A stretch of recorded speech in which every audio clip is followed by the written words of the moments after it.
In the name of God, most gracious, most merciful, Mr. Y.P. Trivedi, the chief guest of the evening, Mr. Rashmibh Zaveri, Dr. Zakir Naik, Mr. Chamanbhai Vora, Mr. Dhanraj Salecha, distinguished guests, ladies and gentlemen. Assalamu alaikum. May peace be on you. On behalf of the organizers, the Indian Vegetarian Congress, the Islamic Research Foundation, and the Rashmibh Foundation, I welcome all of you today to this morning's unique program, a public dialogue on the topic, is non-vegetarian food permitted or prohibited for a human being? It is being held in a spirit of friendship and understanding each other's viewpoints. I, Dr. Mohammed Naik, am the coordinator for this dialogue. Hence, I occupy a neutral position. It is my onerous duty to ensure a fair and proper conduct of this meeting. Therefore, I would request both our speakers as well as the audience to maintain due decorum for a healthy and lively debate, as well as a dialogue.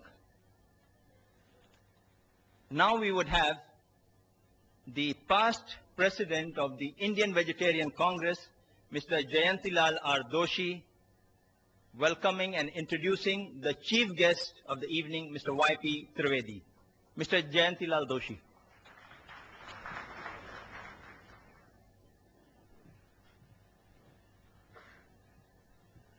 Mr. Y.P. Trivedi is a very senior advocate in Supreme Court of India and leading tax expert of Mumbai. His activity in economics field inside ex-president of Indian Mercantile Chambers and active members of chairman of many other institute, trade and industrial body. In professional field, he was president of Chambers of IT Consultant and vice president of IT Tribunal and Bar Association. In political field, he is traders of Maha Pradesh Congress Committee, BRCC. He is also chairman and director of many public limited company, Reliance and Dana Bank. In education field, he was location of master's degree in Lower and Bombay University. He regularly continues article of various in different papers and journalists. He has addressed a member of senior and meeting of Rotary, Lions Club, etc. and Air India and Doordarshan, etc. Thank you. Now we have Mr. Dhanraj Salecha, President of the Rashmibh Foundation, presenting mementos to our chief guest, as well as garlanding him on behalf of the organizers.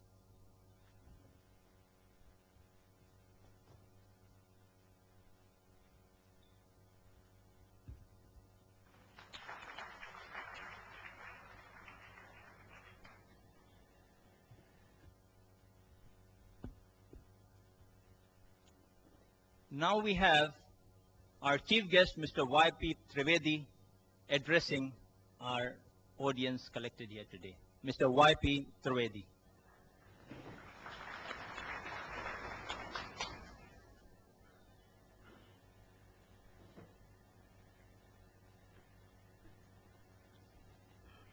Dr. Zakir Naik,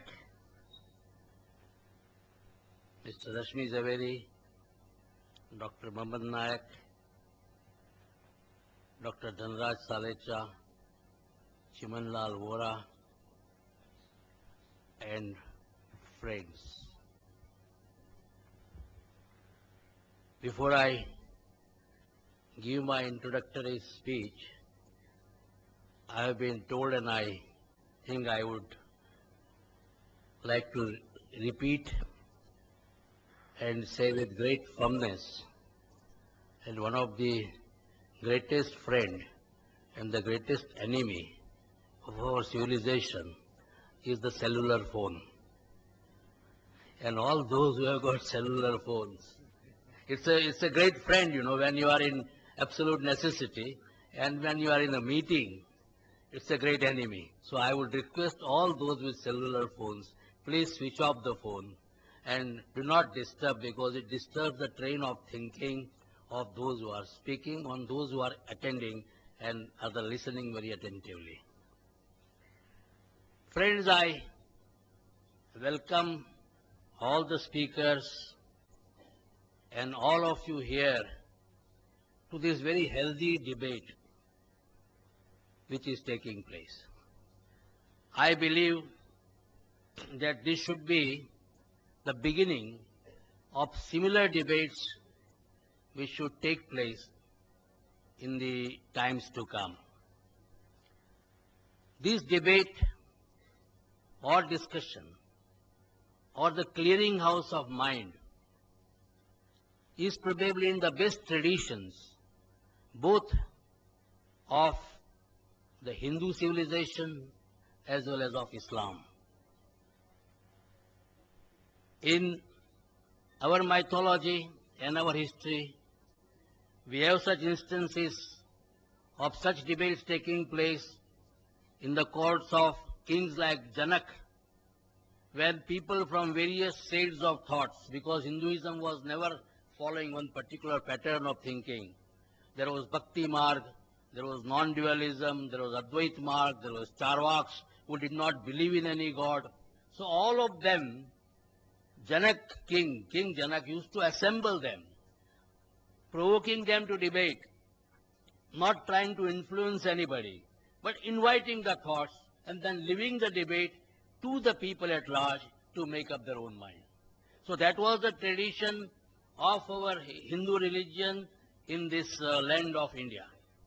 That was also the tradition of Islam. In the immediately succeeding years after the demise of Prophet Muhammad, Islam was a religion, Arabia was the place which was the place of learning, logics, mathematics, astronomy. All this was being discussed, and the great scholars of Arabia imbibed the thought, made inquiries, and transformed that knowledge thereafter to the Western world. According to me, the Renaissance movement in Europe owes its origin to the thinking of these Arab thinkers who were great stalwarts in their own time. We very often associate Arabia with thinking about Arabian Nights. But let me tell you that apart from the strides which they made in the field of fiction and some of the most imaginative fictions, at the same time in the field of science, technology, thinking, logics, mathematics, they made great strides. That is why today also, in spite of all their achievements, the West is still talking about the numerals as the Arabic numerals. And this is how Islam also in those days used to think openly. That tradition has been continued because I believe in the realm of King Akbar. He also used to call people from all religions, even the Christians who came at that time. They landed on the shore of India. They were also called and they were asked to explain what are the tenets of the religion. So this sort of a healthy debate is something which is an absolute necessity for the development of any cultured, civilized and tolerant society. Dr. Vora said that he is neutral.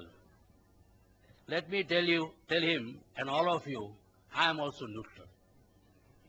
If I would not have been neutral, I would not have been made the chief guest. And I do not wish to desire to make any final comment on the subject. But one school of thought I would like to narrate here, which I read at some place, that all those animals in nature who are grass eaters, the animals which are thriving on leaves, they have got bovine teeth. They do not have canine teeth. All those animals which are eating flesh, meat eaters, they have got canine teeth, what we call rakshi. Human being is the one species which has got both bovine teeth as well as canine teeth. So it is very likely that nature wanted this species to survive. Nature considered that this species, human beings, are the most important species which should be there in this world. They should try to contribute, they should try to carry my message and take it further. So they wanted, the nature probably wanted this species to survive under all circumstances. Nobody can deny that the early Homo sapiens or Homo erectus, they are all flesh eaters. At that time there was no agriculture. If you look at the evolution as we now learn from science, it is only the advance of civilization that people started taking to agriculture. When they started taking to agriculture and started growing corns, some of them became vegetarian, some of them remained non-vegetarian, some of them became the mixture of both. They also took vegetarian as well as non-vegetarian. And most of the non-vegetarian people today also eat vegetarian food as a part of their diet. I believe that in this aspect, when you are talking whether it is permitted or prohibited, we are talking about permission or prohibition by the religion. In this one aspect, Dr. Naik, I would probably like to differ from you. I believe that it is not the function of religion to tell us what we should eat and what we should not eat. Religion should try to purify our soul, purify our conscience, talk about good behavior, lead us to the path of God. What we should eat, what we should not eat is something which the doctors should tell us. The nutrition experts should tell us. It is not the function of the religion to say you shall not eat garlic, you shall not eat onions, you shall not eat ginger. Because this is something, if subsequently the nutritional experts tell us that this is something which is very good for your health, which is very good for your survival, which is very good for you to fight your diseases, then certainly it has to be taken. Because these are the subjects in modern day science. We have to grow up. We have to think in terms of what is lying ahead of us. We are entering now the next millennium, 21st century. So much is expected from us. Today only I was reading in one of the magazines about the forecast of Nostradamus. And Nostradamus thinks that this particular country, which is surrounded on three sides by sea, that one country will come on the top of the world. And are we going to go into the top of the world, become a superpower, by just clinging ourselves to some of the outdated notions? For example, yesterday, so many people migrated from this country. I was wondering in the heart of my heart, what is it? There is no scientific explanation all throughout. All people with any basis of logic, all people who knew something about science, they were saying nothing will happen whether 8 planets come in one line or they go zigzag. Nothing is going to happen. But then all types of talks were there. Alang, which was our largest shipyard, that was completely forsaken and completely deserted. I was told that for rushing to Rajasthan, I don't understand why people from Rajasthan are so panicky. The Marwadis left everything, came here and made an empire. And the same Marwadis, thinking the 8 planets are there, they ran away. I was told 2,500 rupees were paid for a bus ticket for going back to Rajasthan. And nothing happened. So what is very important for all of us, if this country has to go further, if we as a nation has to make our mark, and probably the destiny is before us, we can reach great strides. The 21st century, as I've always been saying, belongs to India and Pakistan. Both of them, when they will come nearer and nearer, they will be able to become the leaders of the 21st century. And if that is going to happen, then let me tell you, we will have to get out of these old dogmas. What we should eat, we should not eat, the doctor should tell us. If a new scientific discovery is made, and I have been asked that I should eat tomatoes because it fights the cancerous growth, then I must eat tomatoes, irrespective of what my religion tells me. So I think let us go to the scientists, let us develop for ourselves a modern mind, a scientific approach. Then I think today or tomorrow, the whole world is before us. I don't want to comment on the trespass of the domain of the speakers. With this introductory remarks, I am once again trying to point out I am absolutely neutral. And I would like to hear the views of the learned people who have made research on the subject. Thank you very much. Thank you, Mr. Trivedi. Now we have brief introductions of each of the speakers before we get into the mode of formal dialogue program. We have Mr. Chamanbhai Vora, Senior Vice President of the Indian Vegetarian Congress, to introduce Mr. Rashmibh Zaveri. Well, today I feel very happy to introduce our President Sri Rashmibh Zaveri, President of the Indian Vegetarian Congress. I think this public dialogue will become very, very interesting looking to the introductory speech given by our Chief Learned Guest Vice Trivedi. So let us hope for the very good dialogue. Now, Rashmibh Zaveri is a chartered accountant by profession. He is having his own firm, Rashmibh Zaveri and Company. They are very well reputed in the field of as far as the corporate sector is concerned. And he is a very good speaker as far as the religious speeches are concerned. He is a master of many of the religious philosophies. He is a very active member of the Chartered Accountant Society. Himself is the member of the Bharat Jain Mahamandal. He is the founder president of the Forum of Jain Intellectuals, one of the very prominent institutions as far as the Jain people are concerned.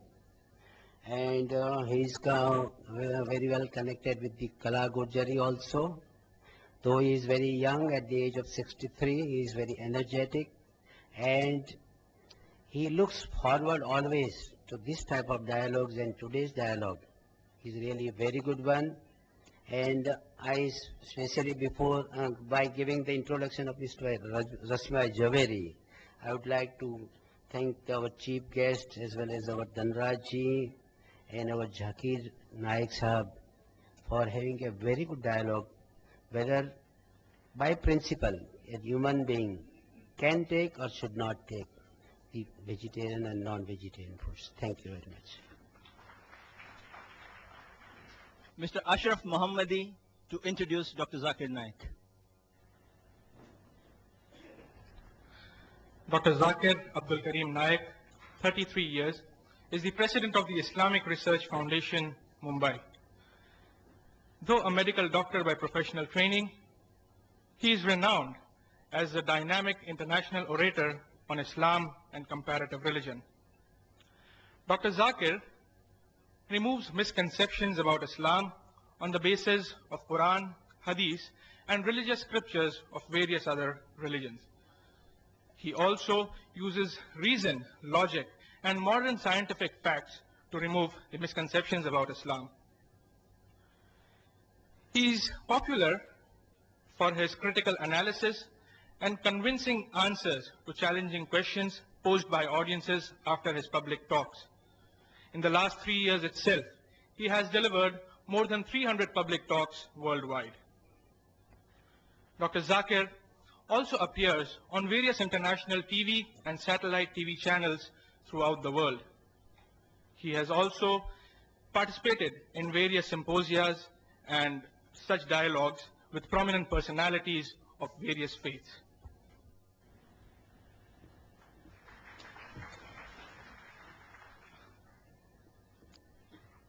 I have been asked by many persons, why are we having this dialogue? This topic, these speakers only. I hereby clarify.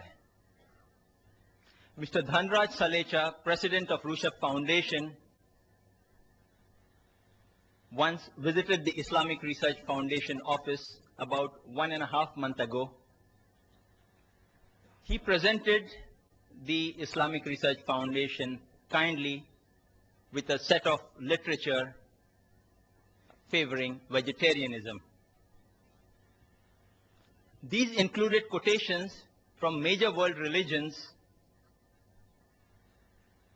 which included quotations also from the Quran and sayings of Prophet Muhammad, peace be upon him, which according to him indicate that non-vegetarian food is prohibited for human beings. After some discussions, Mr. Salecha proposed that a public dialogue be held at Patkar Hall between Mr. Rashmibh Zaveri, President of the Indian Vegetarian Congress, and Dr. Zakir Naik, President of Islamic Research Foundation, on the topic, is non-vegetarian food permitted or prohibited for a human being? This would, in turn, enable the audience at large to know the different viewpoints of both the speakers and form their own judgment. Both the speakers agreed to the same. Just about 5 days back, that is this Tuesday, I met Mr. Zaveri, and he requested that both the speakers in their talk refrain from speaking on other religions except their own. Dr. Zakir, though being very ardently in the field of comparative religion, reluctantly agreed. Therefore, as far as the religious points are concerned in the talk and response of our speakers, Mr. Zaveri will speak only from the Jain viewpoint unless compelled otherwise. Similarly, Dr. Zakir will speak only from the Islamic viewpoint unless compelled otherwise. This, in brief, is the clarifying background to the dialogue. The format for the dialogue will be as agreed to and decided fair by the speakers.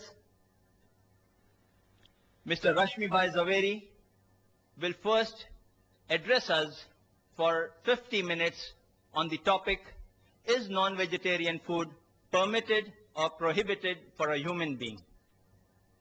Then Dr. Zakir Naik will make his presentation for 50 minutes on the same topic. This would be followed by a response session in which Mr. Zaveri will respond for 15 minutes to the matter presented by Dr. Zakir. Similarly, Dr. Zakir too would then respond for 15 minutes to the matter presented by Mr. Zaveri.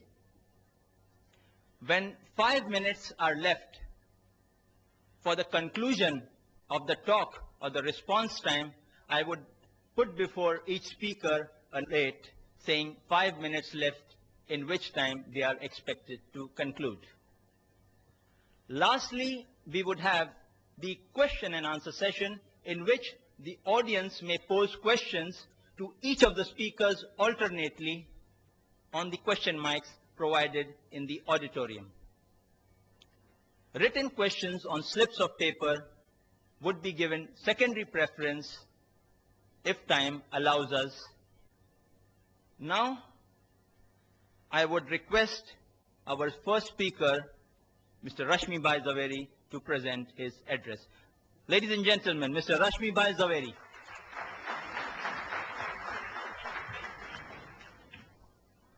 Before I start my talk, I am really very happy that this atmosphere of brotherhood, it has really moved me.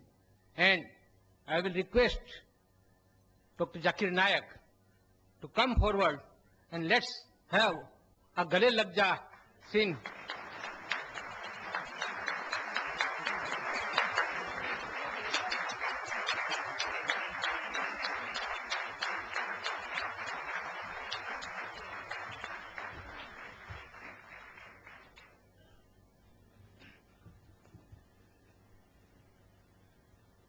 The chief guest of this morning, Mr. Y.P. Trivedi,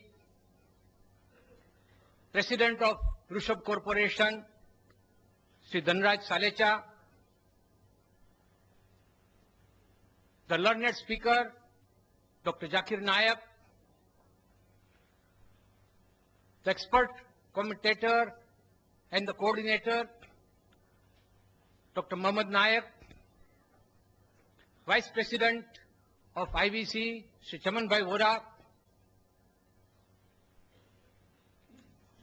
other dignitaries on and off the dais, my friends, brothers and sisters. First of all, I must acknowledge the dedication, the sincerity with which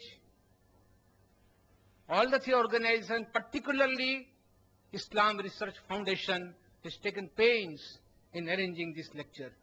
I don't mind and I don't hesitate in saying the entire credit goes to IRF.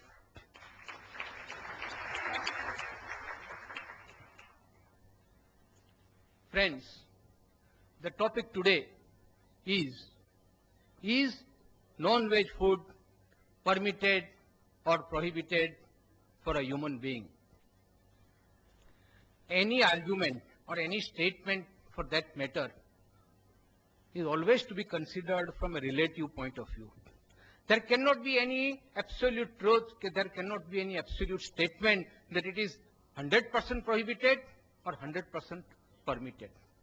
So friends, let's see, as very rightly put in by Mr. Trivedi, who started the ball rolling, that we will not speak only from religious point of view. Religious has to enter. You can't divorce it from today's subject. But I would like to speak on this topic, that non-veg food is prohibited for human being from various angles. For example, geographical reason, historical reason, moral, ethical and religious reason, economical, environmental and ecological reasons, natural reasons and psychological reasons, and above all, medical reasons.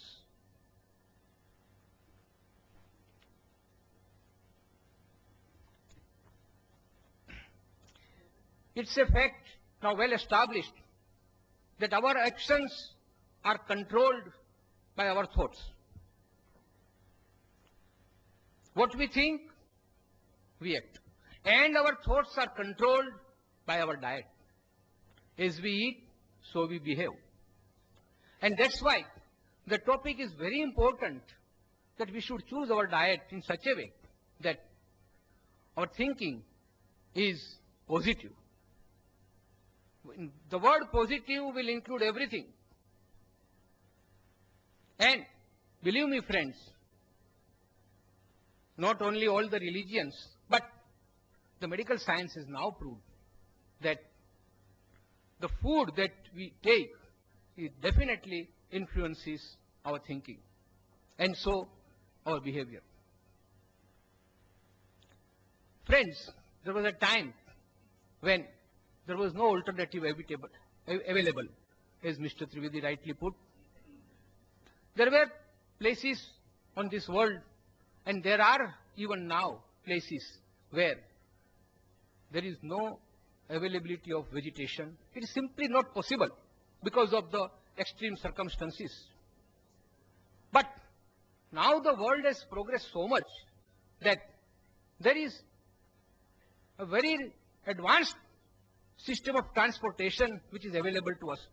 And any type of commodity, including food, can be transported from one part of the globe to another without any problem.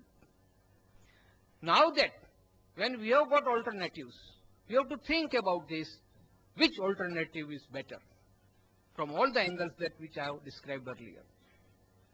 And that's why, friends, I am now coming to my topic proper, that non-veg food is not permitted now at this point of time, not only for India, but for other countries of the world also.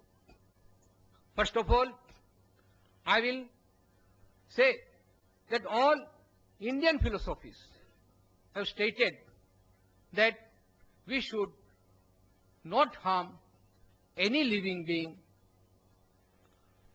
not only the living beings that we can see, but also those living beings which we cannot see, which are in air, fire, water, etc. But always there is a limit. It's very difficult for a human being to refrain from total ahimsa, total hinsa or violence because of his needs. So that is why Lord Mahavir stated that at least you limit the essential killings, but absolutely no killing for your own selfish motive or for your own needs of hunger, etc. And that is why under Jainism and most of the Indian philosophies, non-veg food is totally prohibited. Now this is a religious aspect. I will not go very deep into it. But the psychological aspect, the effect that non-veg food has on our thoughts and deeds, that is the most important part. The learned authors, I will not now quote the names of the books and authors because that will take time. But I have got all the authorities with me. It is said that veg diet reduces needless suffering in the world and also preserves our ecosystem. See, when I talk about alternative, you look here, or you look at the wild animals who stay in jungle. Those who are carnivorous, they will restrict themselves to meat eating only. But those animals which are herbivorous, they will never go for meat eating. Only human being is such, because of some false notions, I will say. The human being has been both a carnivorous and herbivorous. As I said, if alternative is available, why should we go for unnecessary killing? The basic principle underlying this theory is non-violence, love, and compassion for animals, birds, fish, etc. Because flesh food falls in not essential category, while vegetarian food comes under essential category. Psychologically also, cruelty, instant impulses, urges, basic animal instincts, impatience are all the necessary consequences of flesh food. By eating animal flesh, man will ingest all the animal instincts, the 4 basic animal instincts of food, fear, possessiveness, and reproduction. These are there in man. I don't say no. But they are the basic instincts. We have got a reasoning mind. We can rise above these basic instincts. We can control our impulses and urges and then only we can become super animals or super beings. Otherwise, human being and animals, there is no difference at all. But man has additional quality called reasoning mind, which is blunted by the influence of flesh food, and man becomes more like animal. The scientific reason for this is that flesh is an integral part of animal body. It is full of tamasic value. There are 3 types of values: tamasic, rajasic, and sattvic. Tamasic, in short, is the brutal sense or brutal instincts of animal. A man becomes more like an animal. He is callous, he is cruel, he is ignorant if he is eating the food that is the part of the bodies of the dead animals. The crime rate is higher. Aggression is the natural consequences of flesh food. It distorts the thinking and reasoning. It is not only a problem by itself, but it creates many other problems like increase in crimes, cruelty, etc. The virtues like compassion, sharing, self-control are obliterated by the impact of flesh food. If we insist on treating animals more brutally, then our behavior will also become less human and more brutal. I will quote one shairi that what will happen if this animal instincts is so embedded in our heart, what will become of man? आदमी की शक्ल से अब डर रहा है आदमी, आदमी की शक्ल से अब डर रहा है आदमी, आदमी को लूट कर घर भर रहा है आदमी, आदमी ही मारता है मर रहा है आदमी, आदमी ही मारता है मर रहा है आदमी, समझ कुछ आता नहीं क्या कर रहा है आदमी. Friends, this is because the man has become an animal. He does not then distinguishes between whether he is an animal or a human being, because this is the influence of the food, the flesh food that he eats. Flesh food is the cause of PMS syndrome, that is preposterous mood swing and psychological distortions. Thus, it is now established that if flesh food is the root cause of moral and spiritual degeneration. We at Indian Vegetarian Congress, we are working for important task, since it will lead to a more humane world at peace with animal kingdom and with each other. We at IVC define a vegetarian as one who does not at any time or under any circumstances eat meat, fish, fowl, eggs or any other type of flesh food. Vegetarian does not come from vegetable. Now this is very important, friends, understand. The word vegetarian does not come from vegetable. The root is, it is derived from the word vegetus, V-E-G-E-T-U-S, meaning whole, sound, fresh, lively. Nothing is more powerful than an individual acting out of his conscience, thus helping to bring the collective conscious to life. That is what Norman Cousins said. And what does Albert Schweitzer has to say? Until man extends his circle of compassion to all living things, man will not find peace for himself. It is a man's sympathy with all creatures that first makes him truly a human being. Now, friends, I will go next to the most important topic, and that is the medical viewpoint. It's a fallacy, friend. It's a myth to say that we don't get enough protein from veg food. And that is why a man must have flesh food that is rich in protein. I'll come one by one to these myths. First of all, I will first give you examples of those strong animals. Say elephant, say rhino. These are the strongest animals on this earth. Are they meat eaters? No. They are pure veg. Even if they die, they will not eat meat. Even then, they are the strongest. Take example of horse. We talk about horse power. It's the most powerful creature useful for our purpose, and that is also a pure vegetarian. And take examples of cattle, cows, bullock, and other animals. They are not only useful to us, but they are pure vegetarian. My point here is that those vegetarian animals are strong enough and they don't need any flesh food.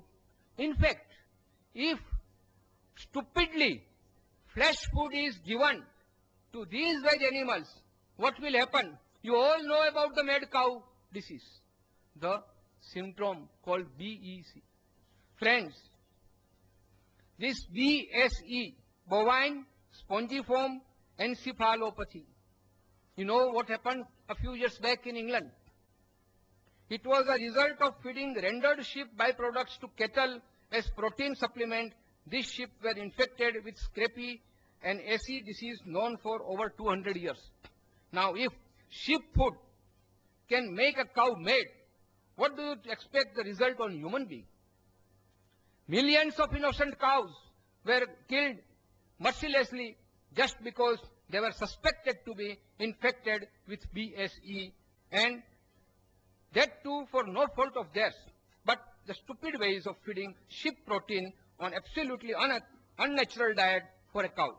So is the case with humans. Animal protein is not natural for us.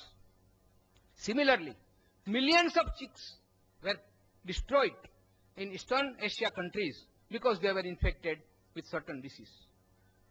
Now coming back to healthy diet, I will quote from one Dr. Dean Ornish, who has written a very learned book on how to reverse heart disease without surgery or drugs.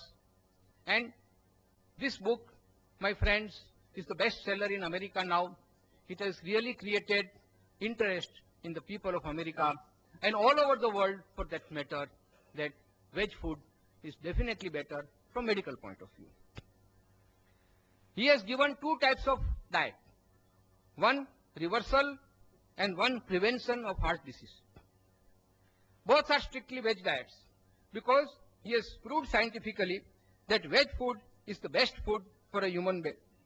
It not only helps heart patients but also reduces risk of other degenerating and fatal diseases caused by flesh food, diseases like cancers of colon, cancers of breast, cancers of prostate, obesity, high blood pressure, stroke, diabetes, gallstones. The Surgeon General of America has confirmed this in the report on nutrition and health. He has given certain facts for protein. Friends, we'll have to be a little technical about it. The protein is formed from building blocks called amino acids. These are of million varieties, of which only 3 are critical for us: lysine, tryptophan, and methionine. All these are available in animals as well as veg, plant food. But when one consumes animal food, forgetting these 3 critical amino acids, one also consumes unnecessary elements like cholesterol, saturated fat. Friends, these are the 2 things that are the prime reason, the killers for human being: cholesterol and saturated fat. Now let us address the issue that is universally put forward, that we do not get sufficient protein from vegetarian food. And so we have to turn to flesh food for adequate supply of amino acids. Now this is a fallacy. A combined meal of legumes and cereals. Legumes means dal, pulses, and cereals mean wheat, rice, etc.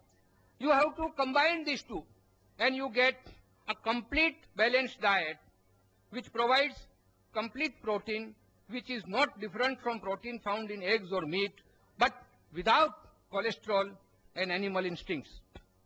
One dietetic association has stated positive relationship between vegetable lifestyles and risk reduction for several chronic degenerative diseases, as mentioned earlier. It has confirmed that veg diet is healthier and more nutritious. Plant food is totally free from cholesterol, which is found in both. But cholesterol is only found in animal products such as meat, poultry, fish, and dairy. Flesh food is also high in saturated fats, which our liver converts into cholesterol. Our body makes all the cholesterol we need. Now this is very important, friends. You must understand. We need cholesterol, but we don't have to take cholesterol from animal food. Our body, it's a wonderful mechanism. The biochemistry, the chemical factory of our body can manufacture all proteins, all cholesterol from our own system. 3/4 of the cholesterol in our blood is made by our body. It is the excessive amounts of cholesterol and saturated fat in the diet that lead to coronary heart disease. The other diseases, friends, which I have summarized from various journals, medical journals: epilepsy, infected flesh, kidney diseases, excessive protein, excessive uric acid. These are all the diseases because of the flesh food. Rheumatoid, arthritis, gout.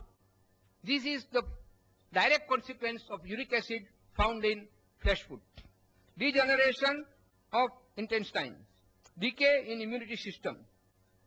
Dr. Deepak Chopra of America has stated that our body is capable of living for more than 100 years if we take proper care of it. Now look at the population in North extreme north region Eskimos. Now, perforce, because no vegetation is available, they have to take flesh food. And the average life of an Eskimo is only 30 years. All non-veg food is devoid of vitamin C and vitamin A, which is naturally available in vegetables. Avidin in eggs and other dangerous bacteria are responsible for many skin diseases such as eczema, scabies, leprosy, etc. Now, I'll give you certain scientific facts. One medical study has proved that there are less heart diseases in veg people than flesh eaters. Second, it's a well-known fact that not only in India, but even in advanced countries, there is no foolproof system of medical exam of animals before slaughtering. Thus, diseases carried by them are passed on to the humans who eat flesh food. Friends, we all know that like human beings, the animals are also infected by diseases. And they are the carriers of the deadliest germs. And when these animals, they die and one eats that flesh, that diseases which were infected and which were the part of the dead body of that animal is again inherited by us. 9% of food poisoning cases, 90% of food poisoning cases are in flesh food eaters. When an animal or bird is brought to a slaughterhouse, now this is a friend which is again, it needs some explanation. If you have visited a slaughterhouse or a poultry, you will know this. When the animals are brought to the slaughterhouse and when they know that they are going to be slaughtered, the pain, the agony, the anguish that runs in the system, it gives rise to adrenaline, the hormones, which mixes with the blood and into the flesh. Now these instincts of fear, anguish, anger, despair, all negative points are then becoming part of the flesh food and it passes on to the person who eats. And that is why, friends, I say that when one eats flesh food, he becomes more like animal and less like a human being. I will now turn to the fallacy that eggs are necessary for growing children because they contain protein. As I said, excessive protein is more harmful than useful. And the protein that we find in pulses, in cereals, is much more richer and natural than the protein, the excessive protein we find in animal food.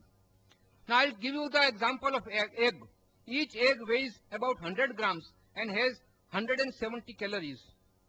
It contains 13.6% of protein, as against that any dal or pulse will contain 24% of protein, much more than the egg of same weight, 100 grams. Egg will contain 13.3% saturated fat, while there is no saturated fat or very little of 1% in cereals and pulses. 450 to 500 milligram of cholesterol is contained in egg, one egg. Amino acid called methionine, which destroys vitamin B. Large quantity of sodium salt. All these are part of the egg. And when one eats egg, he is then infected. His body is infected because of this excess protein, cholesterol, and saturated fat. It does not contain any carbohydrate. It does not contain any fiber. Friends, the medical science has now come forward and stated that for our digestion, we must have fiber. And fiber is found only in vegetable food and not in the flesh food at all. Now, cost-wise, I'm only comparing the egg now. Cost-wise, for 1 gram of protein, the cost of egg is 4 to 5 times more than the pulses, wheat or soybean. Cost of 100 calories, it is almost 10 times costlier than the pulses.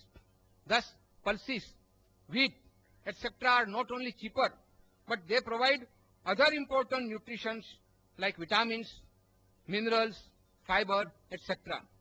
Now let's take a look at the poultry farming. Now they call it poultry farming. It's a totally misnomer. I tell you, sir, it is a poultry factory. the way in which the birds are stored there, they have to climb upon one another to eat or drink because there is not sufficient space. Even the poultry people, they say that this is our factory and these are our merchandise. They are goods, nothing but our products. We are not concerned whether they are living beings or not. They are totally devoid of any compassion, any karuna, and that is why these things are also reflected in the birds. The birds are stored like commodities. They are fed unnatural food and administered drugs which are harmful for humans only to speed up their metabolism so that they can produce more eggs. The poultry people are only interested in making profit. And the result of this, they die premature death. It affects physical as well as mental health, intellectual and emotional growth. Egg is poison for children. Egg begin to rot immediately unless they are put in deep freeze. But when they are marketed, they are prone to decay and disease faster. Vegetable egg is again a myth. It's a fallacy. No egg can be a vegetable egg. It's an animal product only. It is definitely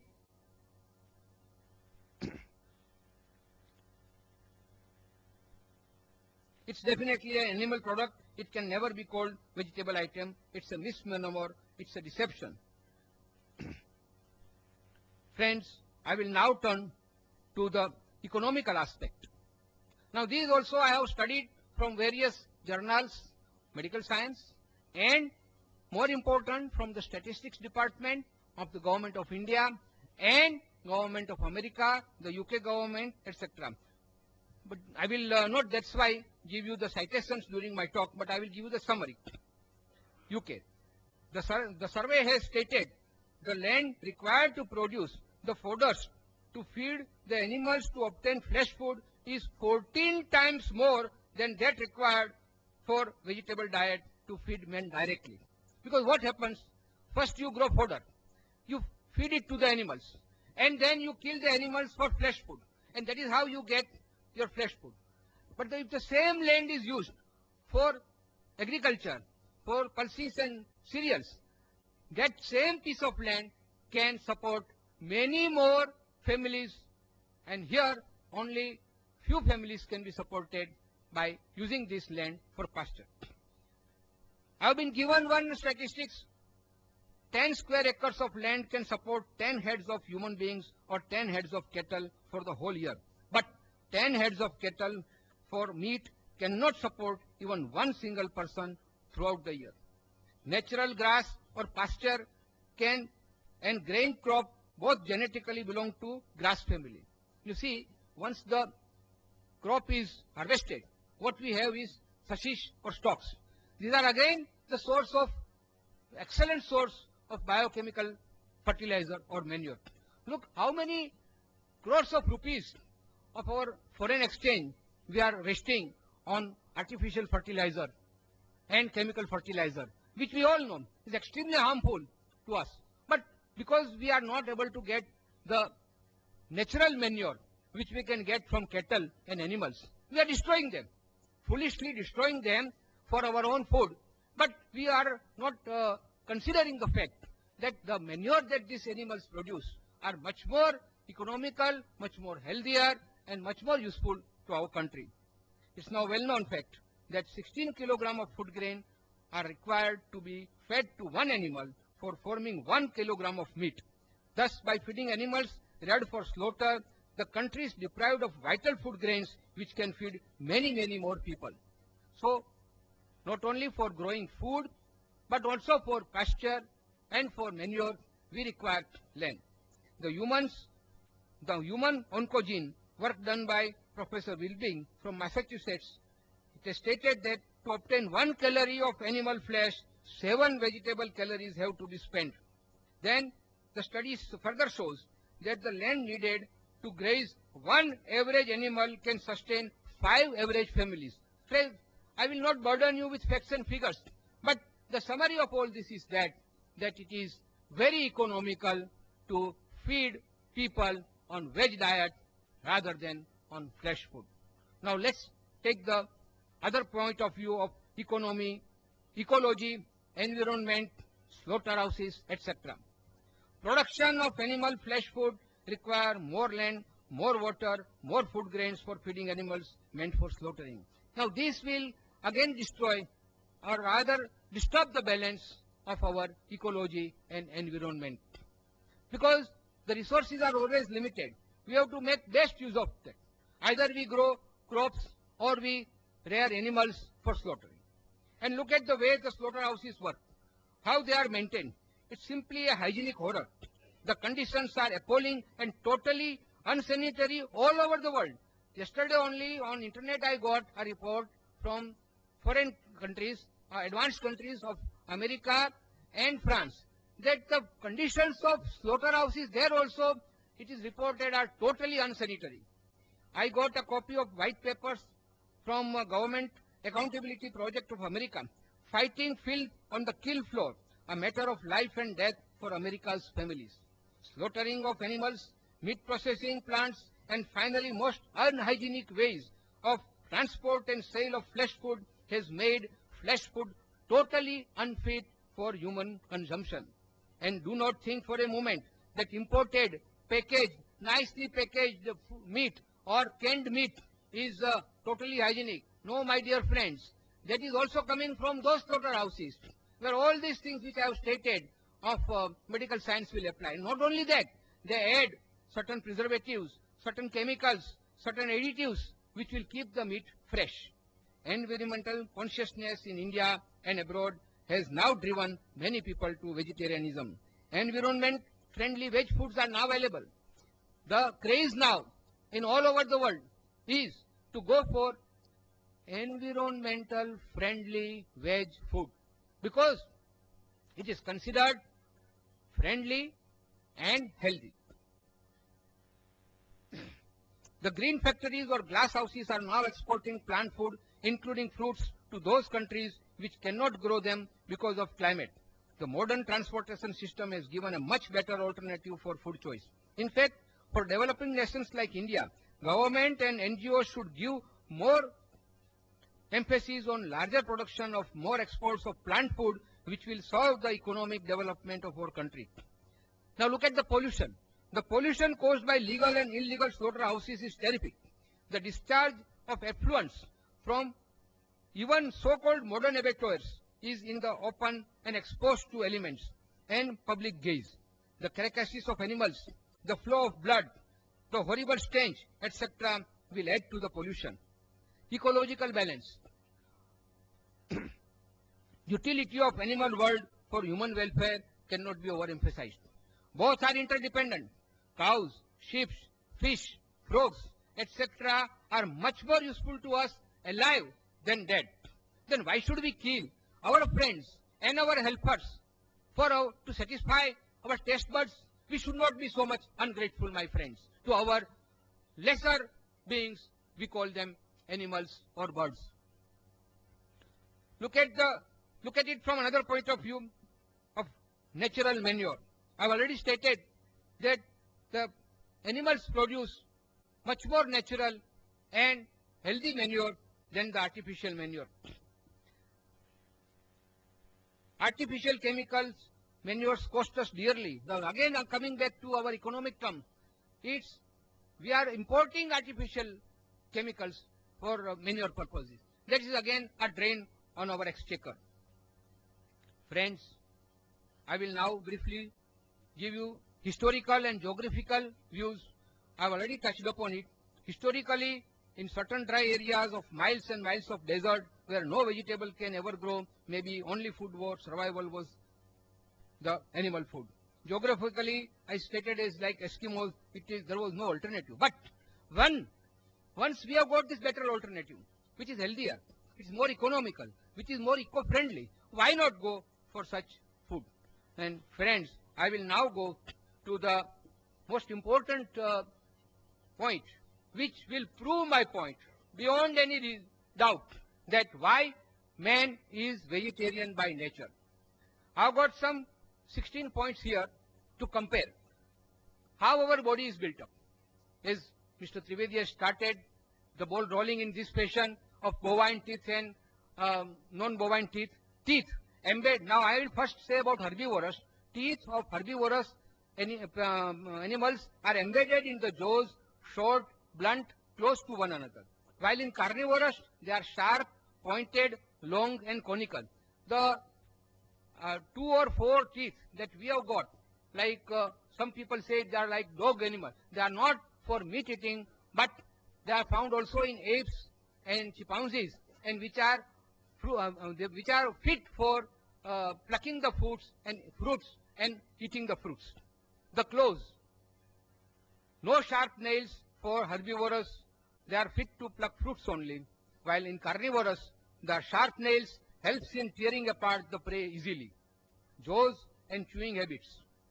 Jaws of herbivorous will move up and down, left and right, that is in all directions. They swallow their food after chewing, while the carnivorous, the lower jaw moves upwards and downwards only. They swallow their food without mastication. Now friends, you go on comparing this. I will only say herbivorous and carnivorous. It is for you enlightened friends to see how our human body and parts of our human body will fit, whether it will fit with herbivorous animals or with carnivorous animals. Tongue. The tongue of herbivorous is quite smooth, while that of carnivorous is very rough. Water drinking habit. That's a very important thing. My friend Dr. Paresh Dalal told me.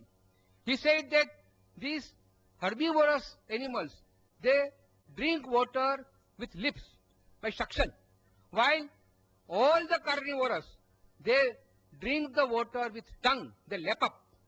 We don't do it. We always use our lips. Now come to the length of intestine. Longer intestines are found in herbivorous, about 4 times the body length. This cannot quickly expel the flesh food, while in carnivorous, smaller size of intestine, almost equal to the body length, and helps to expel flesh food before it gets contaminated. Liver and kidney. Smaller in proportion in herbivorous, so they are unable to throw out waste material easily. While in carnivorous, liver and kidney are longer in proportion, so they can throw out waste material easily. Digestive system.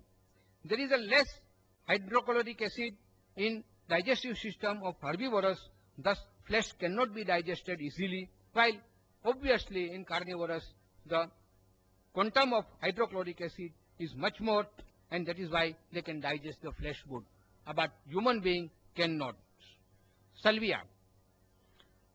In herbivorous, like human being, the salvia is alkaline and contains ptyalin, which helps in digesting carbohydrates found in the grains, while in carnivorous the salvia is always acidic.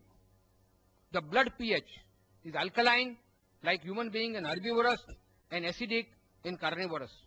The blood lipoproteins.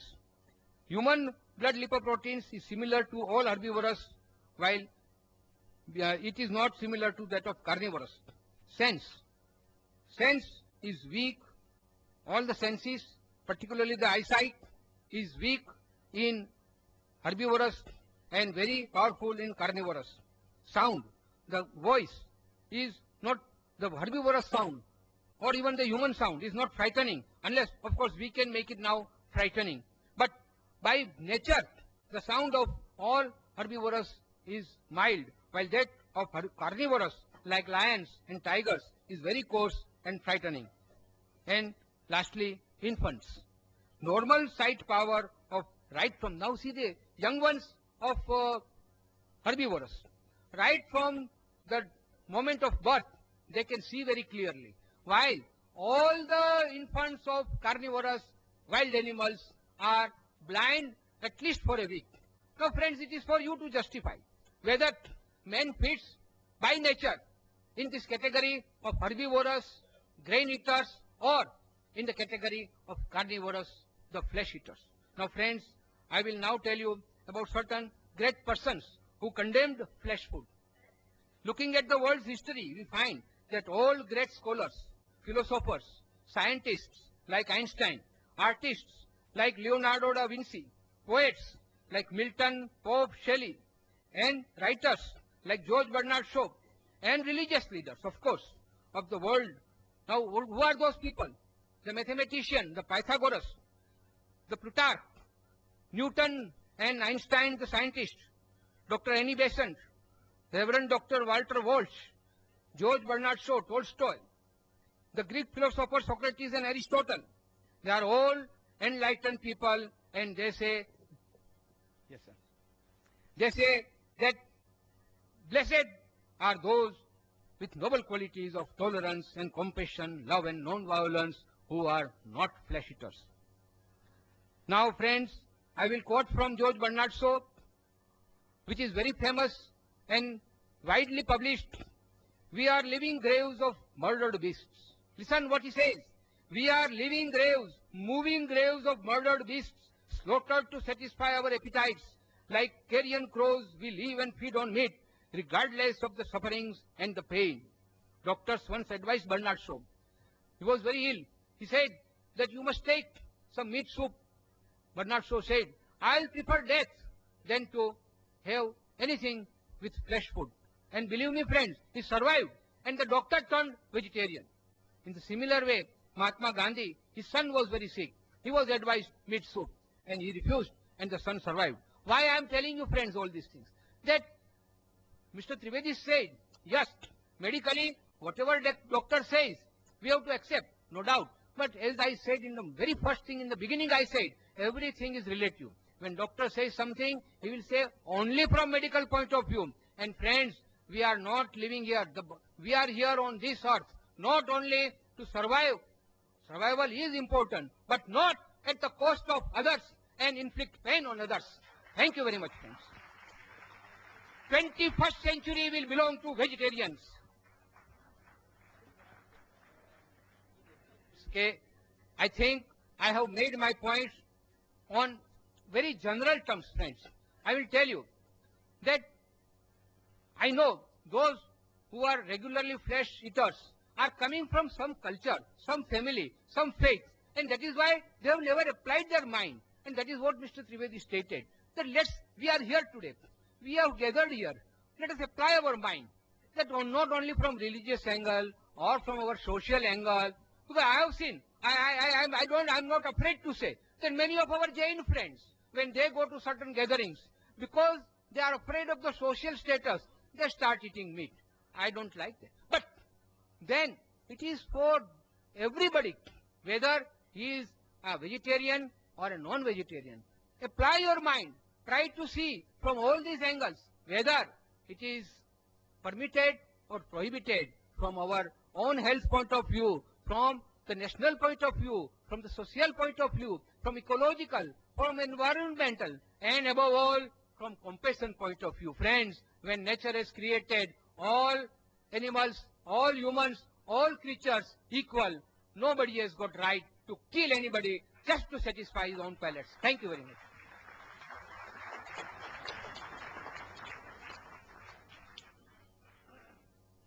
Ladies and gentlemen, Dr. Zakir Naik to present his talk.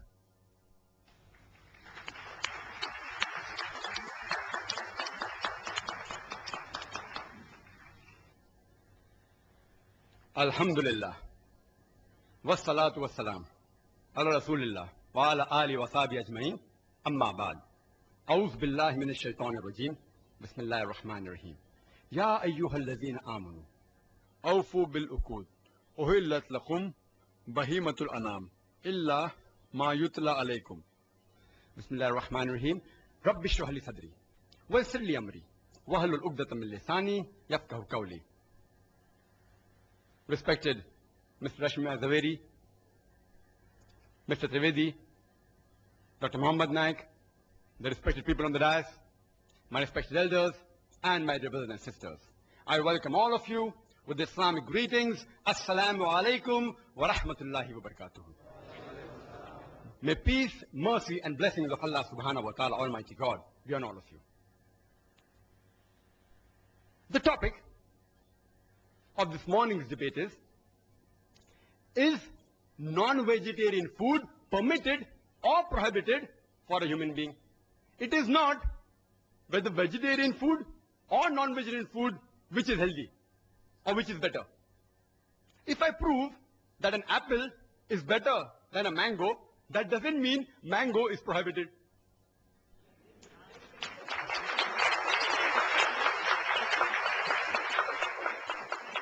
This statement is sufficient to end the dialogue for me, but I have to reply.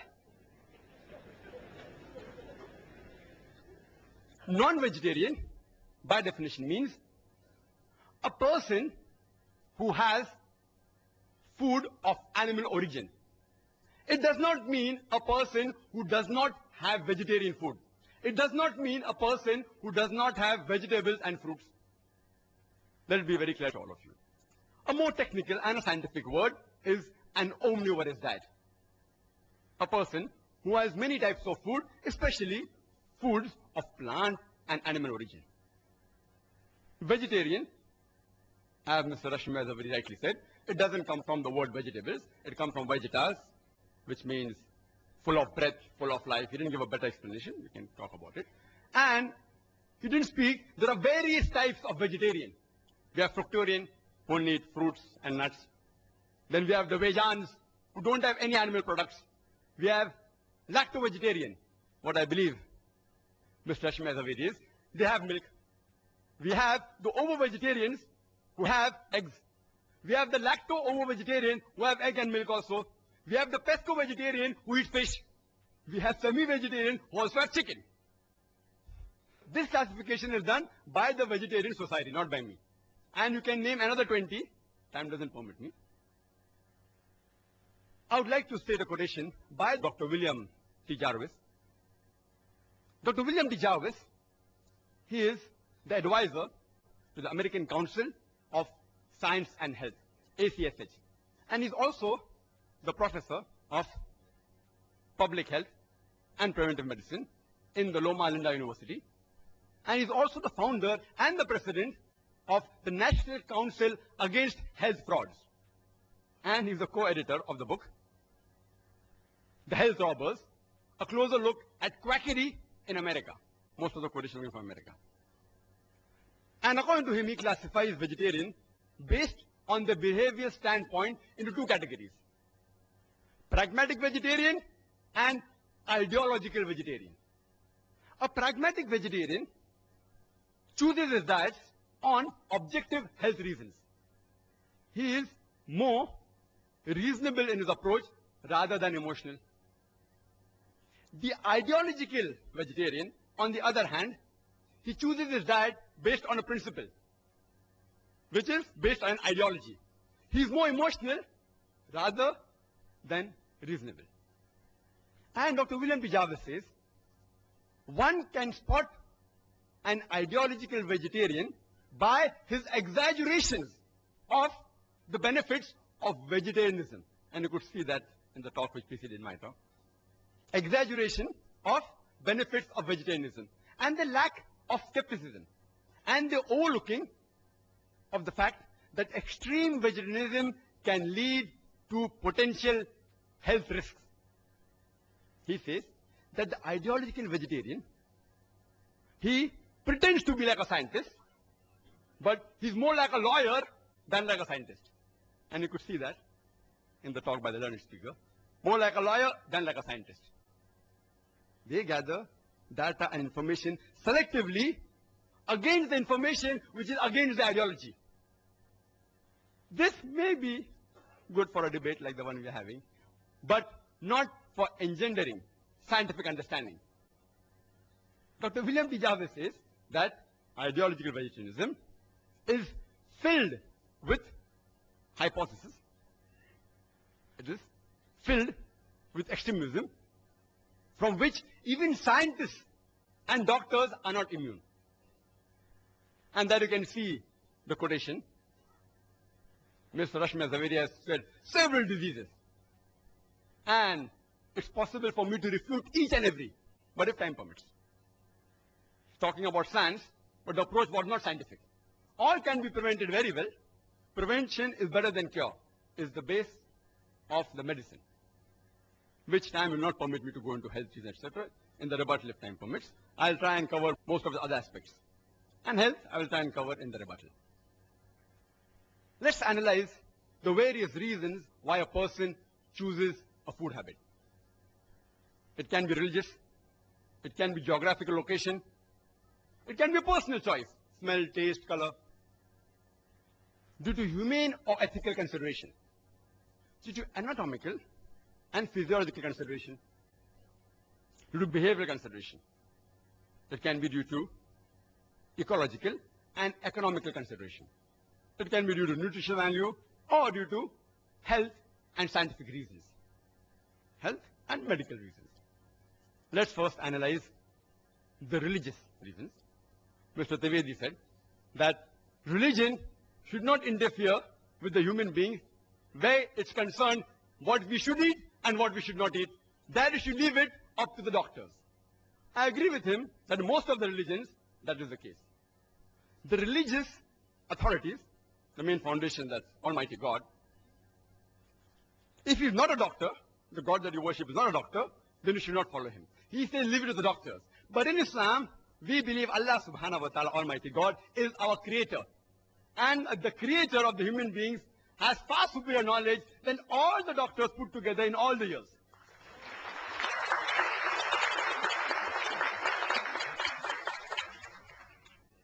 And you can find the statements, as Mr. Rashmibh already said, all from doctors.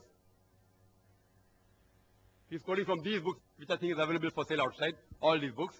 I will touch on some of these points, all out of which many are fictitious. Fictitious don't exist at all. Some are irrelevant, some are untested, and some are truths which are half-baked truths. I would like to make one point crystal clear.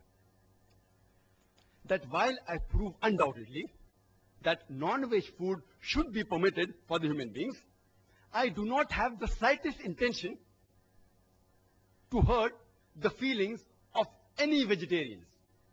And while I prove logically and scientifically that non-veg food is permitted, and if someone feels hurt, his sentiments are hurt, I apologize in advance. I sincerely apologize. My intention is not to hurt anybody's feeling, but I have to reply to the presentation of the earlier speaker. As far as Islam is concerned, it is not compulsory for a human being to have non-veg. A Muslim can be a very good Muslim even by being a pure vegetarian.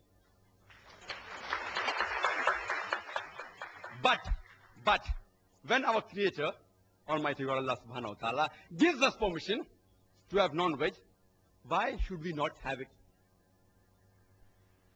And I start my talk by giving a quotation from the glorious Quran, from Surah Ma'idah, chapter number 5, verse number 1, which says, Ya ayyuhal lazina amanu, O you believe, awfu bil uqud, uhillat lakum bahimatul anam, illa ma yutla alaykum. Fulfill all your obligations, and lawful for you for food are all four-footed animals with the exceptions named. Quran further says in Surah Nahl, chapter number 16, verse number 5, that cattle has been created by God for you. In it are various benefits. You derive warmth, and of the meat you can eat. The same message is repeated in Surah Mu'minun, chapter 23, verse 21, that you can have the meat of the cattle. Let's analyze the geographical reasons and the surrounding environment. And as we know, it influences a person's food habit. Like people living in the coastal region, the Kokanese, they have more fish. People living in South India, they have more rice. People living in the deserts, where there's scarcity of vegetation, people mainly survive on the flesh of animals. The Eskimo, the Arctic region, where there's scarcity of edible vegetation, they survive more on seafood.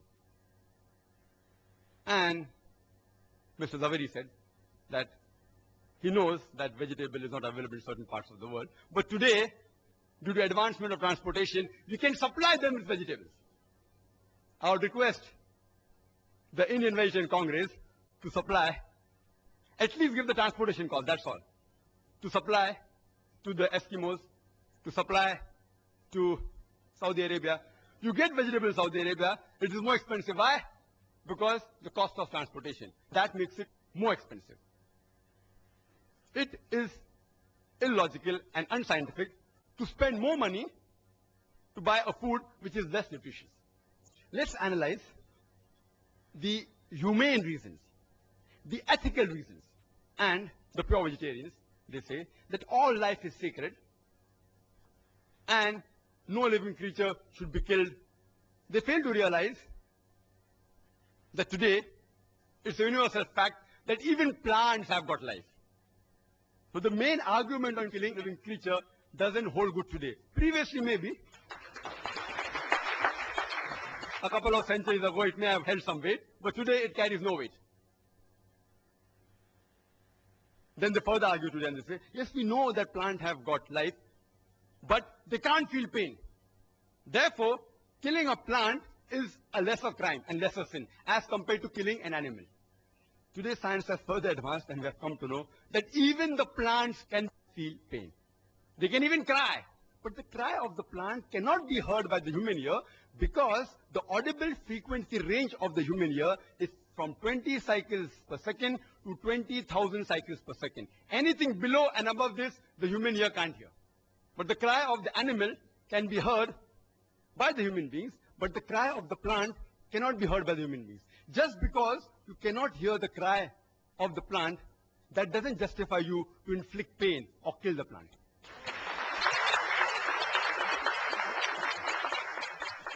There was an ideological vegetarian who had a discussion with me and told me that, Brother Zakir, I know that plants have life, they feel pain, but plants, they have got about 2 senses less as compared to the animals.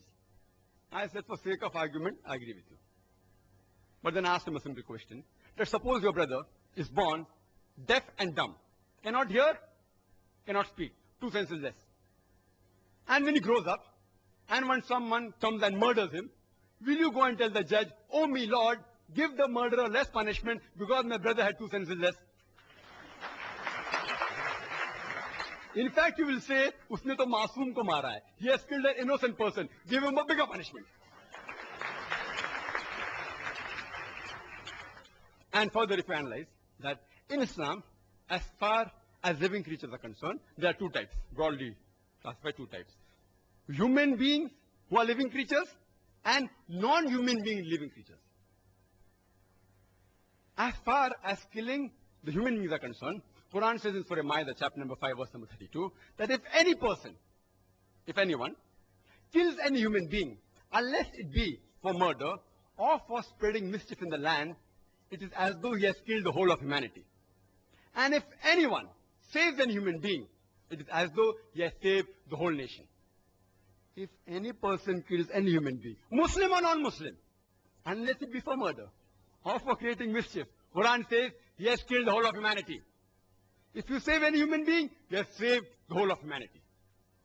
As far as non-human being living creatures are concerned, no human being should harm them unnecessarily, should not kill them unnecessarily for sports or for fun or for target practice. But if it is for your security and for your safety, you can stop them, you can even kill them.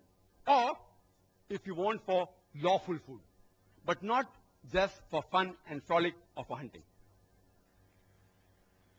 Even if I agree that the plants are a lesser species as compared to the human beings, if you take the life of one animal, an average animal, it can feed about 100 human beings. For the same 100 human beings, you may have to kill more than 100 plants. So is it preferable to take the life of one living animal or the life of 100 living plants? Which is a bigger sin? Is it a bigger sin to kill 100 human beings who are handicapped or kill one healthy human being? Which is a bigger sin? You decide for yourself. There is a vegetarian society by the name of World Foundation on Reverence for All Life. most of the quotation which he gave is from here and from these three books, most of them, almost all. The name of the foundation is World Foundation on Reverence for All Life. They forgot to mention except plant life in bracket. And it says, all creation is one family. All life is sacred. What kind of an ideology is this? That you permit the killing of one family member, but do not permit the killing of the other family member. It's illogical and unscientific. You know, in America, there are vegetarian society who take students to slaughterhouses and they make them see the bloodshed and convert them to vegetarianism. It is like a doctor taking the young girls to observe and watch a difficult childbirth and then say, that's the reason you should not marry and should not have children. These are unethical forms of mind control. Unethical. Unethical. In fact, we should teach our children that when vegetables can be grown for food, why can't animals be raised for food? All life is sacred. I agree. Unnecessary killing them is wrong. But for a requirement, lawful food is permitted. Let's analyze the anatomical and the behavioral consideration.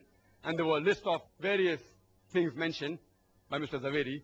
You know, he was reading from paper at 100 miles per hour. I was trying to note down. How many disease? I, being a medical doctor, can answer, but how much can I answer?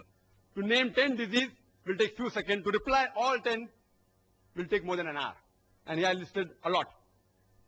I'll just try and tell you that if you go to authentic books, not researches made by ideological vegetarians, most of the answers are given on the medical aspect. Considering the anatomical and the physiological aspect, and rightly said that if you observe the teeth of the herbivorous animal, the cow, the goat, the sheep, they have a flat set of teeth. They only have vegetables. If you observe the teeth of the carnivorous animal, lion, tiger, leopard, they have pointed set of teeth. They only have animal flesh. Not non-veg, animal flesh. They are not called as non-veg animals. They are called as carnivorous animals. There's the difference between carnivorous and non-veg. Non-veg actually is omnivorous. But if you analyze the set of teeth of the human beings, they have got flat teeth as well as pointed teeth. If Almighty God, our Creator, wanted us to have only vegetables, why did He give us these pointed teeth for what? And Mr. Zaveri said, these pointed teeth, they are not referring to the dog. They refer to the apes. He doesn't know the scientific meaning of the word canine. Comes from the root word caninus in Latin, which means of dog. And canine means pertaining to the family of Canidae, like wolves, dogs, etc. Scientists have given this name. Canine, meaning pertinent to dog. And he said, it doesn't look like the teeth of dogs. It refers to teeth of apes and monkeys. I believe in agreeing with the argument and proving my point, then you disprove him. It's easy. Even if I agree, it is the teeth like the monkeys. Do you know monkeys also have non-veg? They have the lice.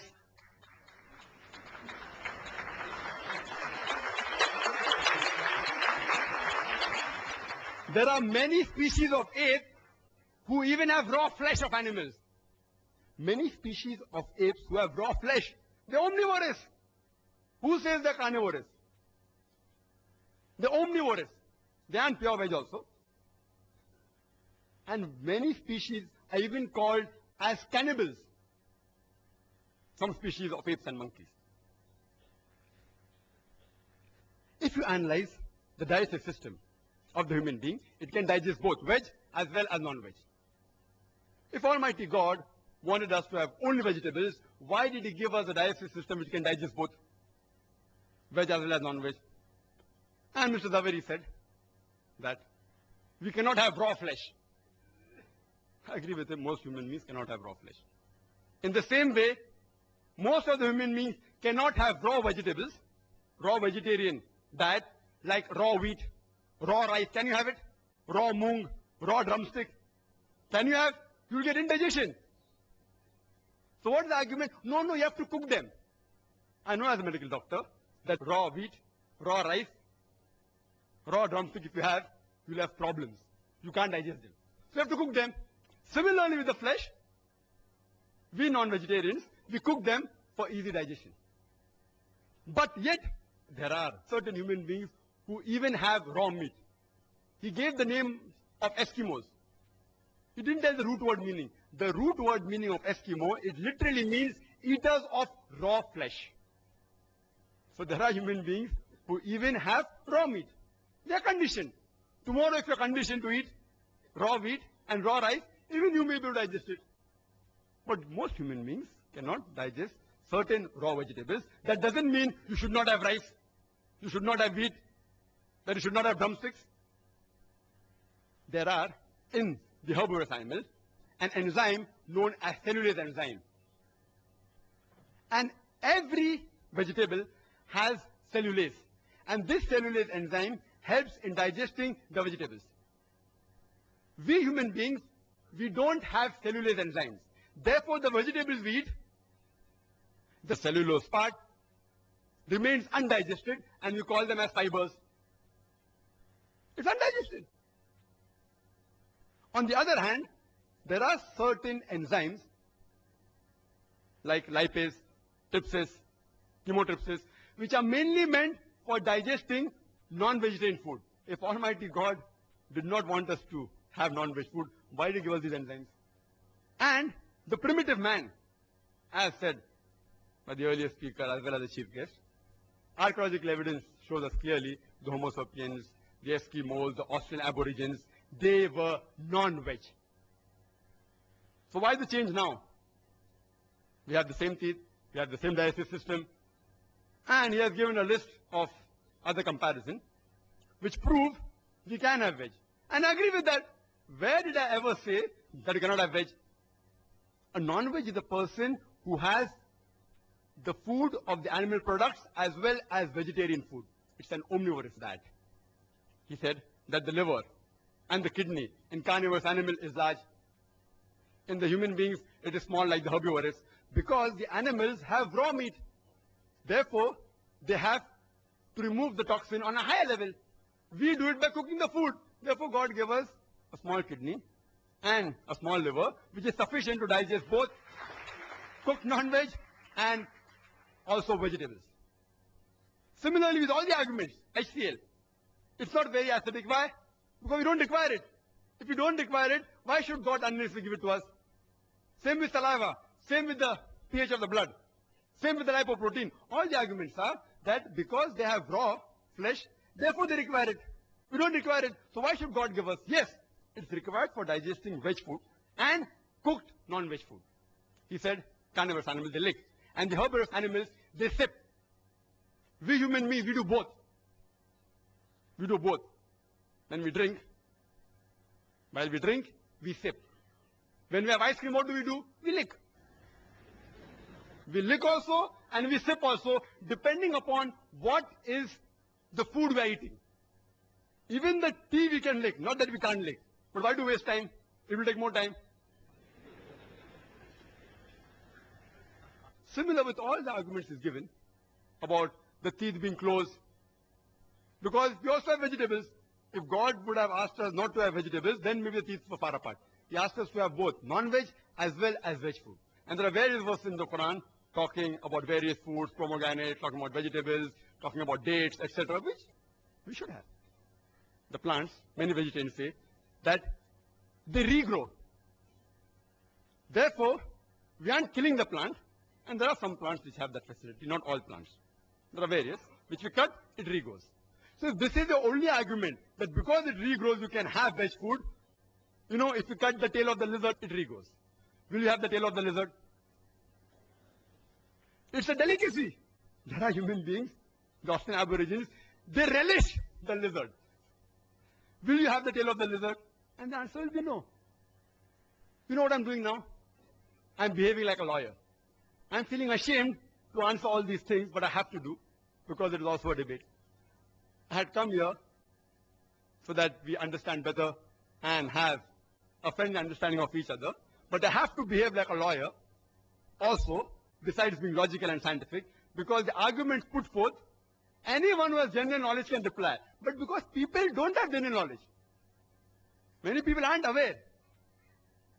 That's why these arguments may satisfy many people. And all these arguments are given in the books, which are distributed. Meat Eating, 100 Facts by Nemi Chand, distributed by Jain organization, also by the Indian Vegetarian Congress.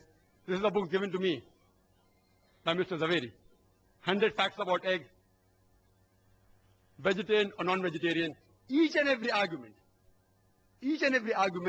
can be disproved. Certain things I know that non-veg causes diseases which can be prevented. Let's analyze the behavioral consideration. He gave certain arguments. The food we eat has an effect on our behavior. I agree with him to a certain level. The food we eat has an effect on our behavior. That's the reason we Muslims have the flesh of herbivorous animals like goat, sheep, who are docile and peace-loving. We want to be peace-loving and docile. We don't have the meat of the carnivorous animal like lion, tiger, dog, pig, etc. And the Prophet clearly says all these animals are prohibited. We are peace-loving people. Therefore, we want to have animals which are peaceful. And countering argument, you all eat plants and you all behave like plants. That is suppression of the senses. A lower species. I know scientifically it is wrong. I'm only behaving like a lawyer. I feel ashamed to speak these points as a medical doctor. It's not true that you eat plants, you behave like plants. But the argument he has put forth, I'm giving a counter reply. You eat plants and you behave like plants, weak and suppressed, can't move properly. I'm sorry. I really apologize. I apologize. I have to reply to the arguments. I apologize if I've hurt the feeling of any vegetarian. It is not scientifically true. It's just an argument, a counter argument. Further, he gave the list of various peace-loving people like Mahatma Gandhi, and I respect Mahatma Gandhi because he has done certain good things for India and humanity. But if, because Mahatma Gandhi was peaceful, indicates that if you have veg food makes you peaceful, then today if you analyze the list of the Nobel Prize winners for peace, almost all, or most of them are non-vegetarian. Menachem Begin, non-veg. Yasser Arafat, non-veg. Anwar Sadat, non-veg. Mother Teresa, non-veg. Mother Teresa.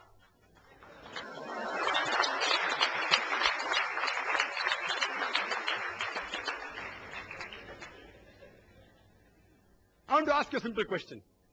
Which man in the history of humankind is known maximum for killing maximum human beings? Can you guess? Hitler! Adolf Hitler! He has killed 6 million Jews. Was he a non-veg or veg? Vegetarian. Anyhow, there are crusaders of vegetarians.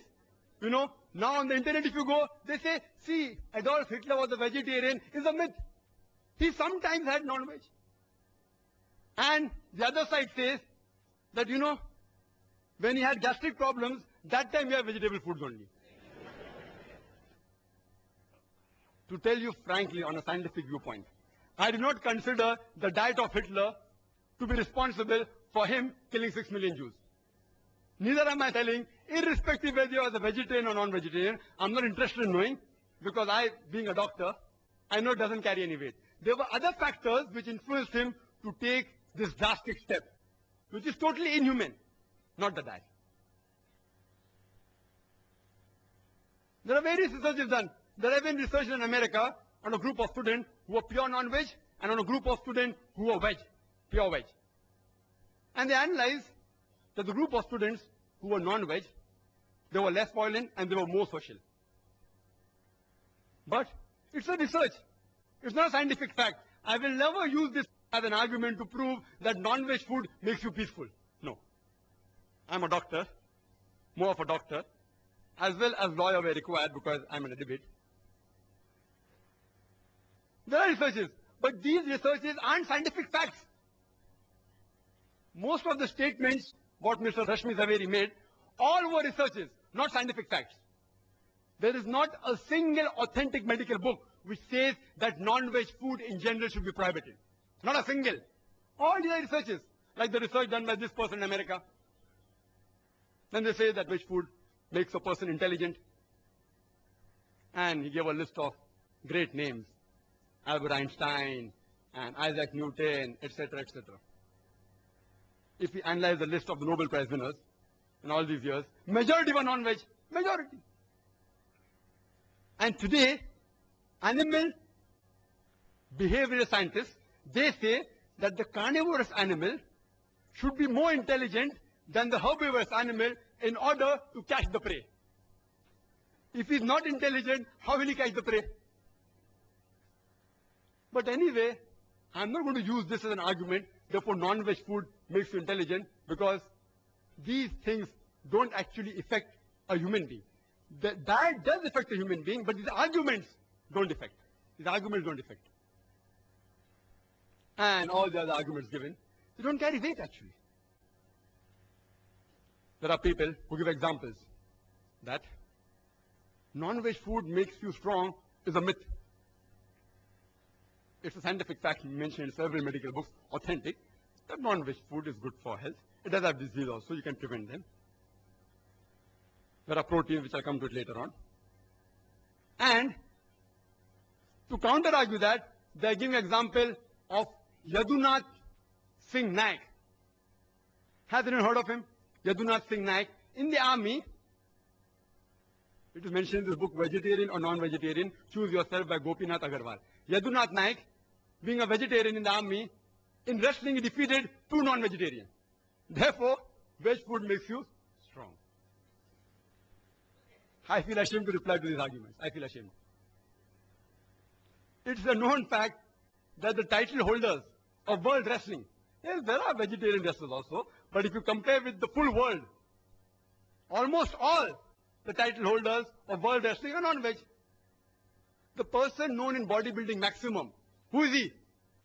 Arnold Schwarzenegger. 13 times world titles he got. 7 as Mr. Olympia, 5 as Mr. Universe, and 1 as Mr. World. What was he, veg or non-veg? Non-veg. The boxer Muhammad Ali Cassius Clay, non-veg. Mike Tyson, non-veg. Yes, of course, non-veg food does add to the strength. That is a scientific fact. That's the reason that if you analyze, that when a person is convalescing from a disease, it's preferable non-veg food. Not that you have to have non-veg, it's preferable, etc. And I'll come to it later on. And then they give an example of a wrestler, Professor Ram Murthy. Never heard his name. He says it's a world famous wrestler. Who has heard of him? Anyone has heard of him? Professor Ram Murthy? No one. World famous. Where do you get this news from? World famous. Then they give the example of Parmajit Singh in London, pure vegetarian, who skips 2,000 times a day. Therefore, vegetarian food makes you an athlete.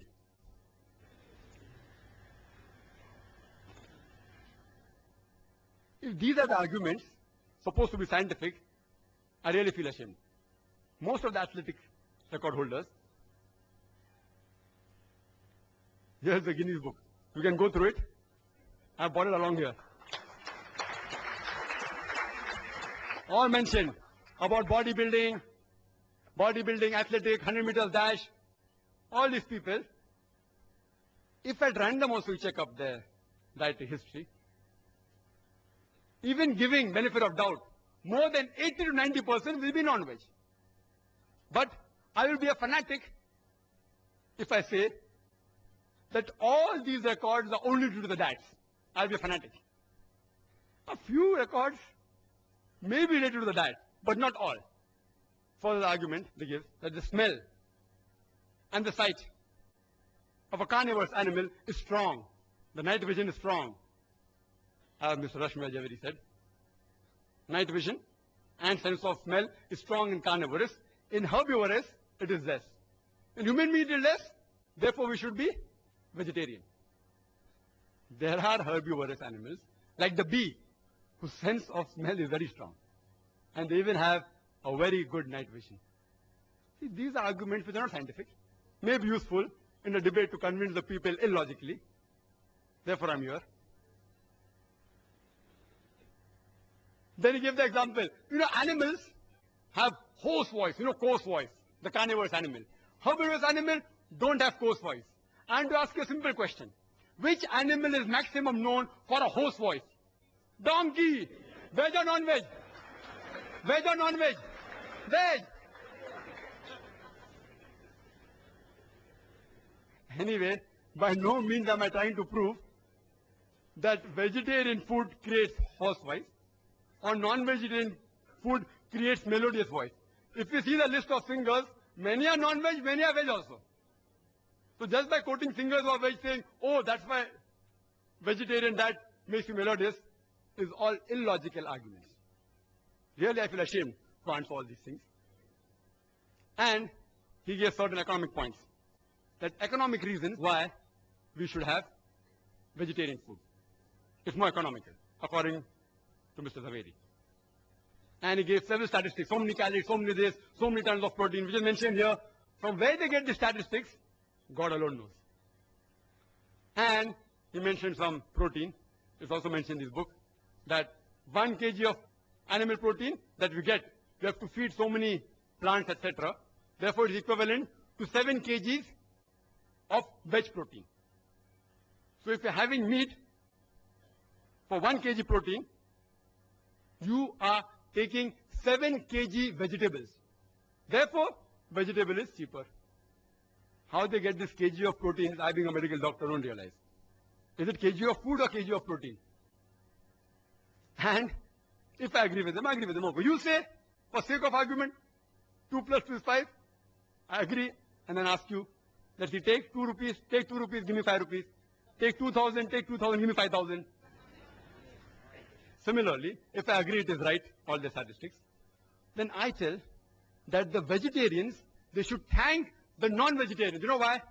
Because if we would not have slaughtered the animal for food, it would have lived for another 5 to 10 years. And in that time, you would have had the vegetables of 7 to 8 people for a few years. So you should thank us from preventing the animal from eating your vegetable food. Furthermore, he gave the calculation from some record from where, I don't know. 1:14. The land that you graze required for animal is 14 times more than the land required for food, etc. Same example is given here that the land required to produce 1 ton of beef, the same land you can feed 5 average families.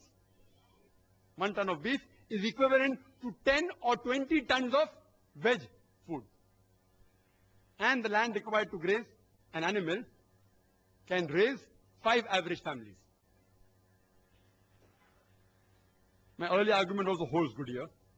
But besides that, these ideological vegetarians, they fail to realize that the animals graze on land which is unsuitable for growing crops. They eat the plants which is inedible for the human beings, like husk and stalks, corn stalks. They don't eat plants which are edible for the human beings. Yes, they can eat. But when they enter the field, the farmer, but natural, takes them out of the field. Why? To cause loss. Yes, if you have excess of crop, etc., there are certain governments who even feed them. And there are nomadic populations who make their living by grazing animals on land which is unsuitable for crop growing. But they eat the vegetation which is inedible to the human beings and they make their living. Even the animal lives, even the human being lives. And today, according to UN report, about 23% approximately of the land in the world is used for pastures, 23% for forest, less than 10% for cultivation. The remaining 45% majority can yet be used for growing crops. Why don't you use that? Why are you running after the food of the animals, poor living creatures? Let them live, let them eat. Why are you stopping them from eating? If the non-vegetarians stop slaughtering the cattle, do you know that there will be overpopulation of cattle? Overpopulation. I am aware that human beings, they raise animals for food. That means by methods, they increase the multiplication of animals. But if suppose I agree that from today, all non-vegetarians stop raising animals for food and stop killing them for food. Yet they will grow in population. You know why? Human beings. In all these years, our population is increasing. Even with all the family planning method, with all the birth control, humza hamare do, yet we are increasing. There is no birth control method among the cattle, and the gestation is less than the human beings. 5 months to 6 months to 8 months. Less than the human beings. And they multiply faster. So if we stop killing and stop raising, yet within a few decades, you'll have problems not of overpopulation of human beings, of overpopulation of cattle. How are we going to solve it? There are various nutrition. We talked about protein, etc. If time permits, I will speak in the rebuttal. I would like to make a statement of Dr. George R. Kerr, which is sufficient to counter all his arguments on health. Dr. George R. Kerr, he is the professor of nutrition in the University of Texas. Why I'm giving the designation, you can come to know that these people actually specialize in catching health fraud. People who deal in fraud in health. He says that virtually all authors of the diet and disease books, they propose hypotheses which are untested, ill-tested, unfound, unlikely, or disproved. I'd like to repeat. Dr. George R. Kerr says, virtually all authors of books on diet and disease, they propose hypothesis which is ill-tested, unfound, non-tested, unlikely, or disproved. Time is running short. I would like to make the statement that's given by the American Council on Science and Health. Just a statement. See, they are experts. These quotation of research aren't scientific facts. All this quotation that this causes this, that, some are scientific facts, but they can be prevented. But the other thing about mentioning about this line and that line, these are only statistics done by individual researchers. Even when you do PhD, you can do a research and that will come into account, but won't carry weight. American Council on Science and Health says that a person need not abstain from meat and be a vegetarian to have a healthy diet. And the topic is not veg or non-veg, which is healthier. It is non-veg food permitted or prohibited for the human beings? And I will list out the points in summary to make it easier for Mr. Zaveri to answer in the rebuttal. Point number 1. There is not a single major religion which bans or prohibits all non-veg food in general. Point number 2. Geographical places like Arctic, where Eskimos live. How could you have provided food all these years back? And today also if you provide, it's going to be more expensive. Point number 3. If all life is sacred, why do you kill the plants? Even they have life. Point number 4. Even plants feel pain. Point number 5. Even if I agree they have 2 senses less, killing a creature of 2 senses less is a lesser crime, is illogical. Point number 6. It's preferable to kill one animal and take one animal life than to take 100 lives of plants for feeding 100 people. Point number 7. Each and every argument can be disproved. The liver and the kidney. HCl. Same with saliva. Same with the pH of the blood. Same with the lipoprotein. Point number 8. The human beings have an omnivorous set of teeth for eating veg as well as non-veg. Point number 9. They have a digestive system which can digest both veg and non-veg and have proved it scientifically approved by the enzymes. Point number 10. Primitive man was non-veg. So you can't say it's prohibited for human beings. Human beings is even for that person. Point number 11. The food you eat has an effect on the behavior, but saying that non-veg food makes you violent has got no scientific base at all. Point number 12. Giving argument that veg food makes you strong, makes you peaceful, makes you intelligent, makes you athletes, are all myths. Point number 13. night vision, and sense of smell is strong in carnivorous. In herbivorous, it is less. The carnivorous animal have hoarse voice, coarse voice. Herbivorous animal don't have coarse voice. Are all illogical arguments. Point number 14, that veg food is cheaper, I've disproved it. It's not economical. In certain countries, yes. Like India, it can be. But if you go abroad, in the Western countries, veg food is more expensive. And fresh veg food is phenomenal. Fresh vegetables. Furthermore, point number 15, that the land required to graze the animal will cause scarcity of the land for growing crops is also wrong. Point number 16. If the non-vegetarians stop slaughtering the cattle, do you know that there will be overpopulation of cattle? Point number 17. According to Dr. Kerr, these books written by dietitians, they can't be relied upon. All the statistics given are mainly from there.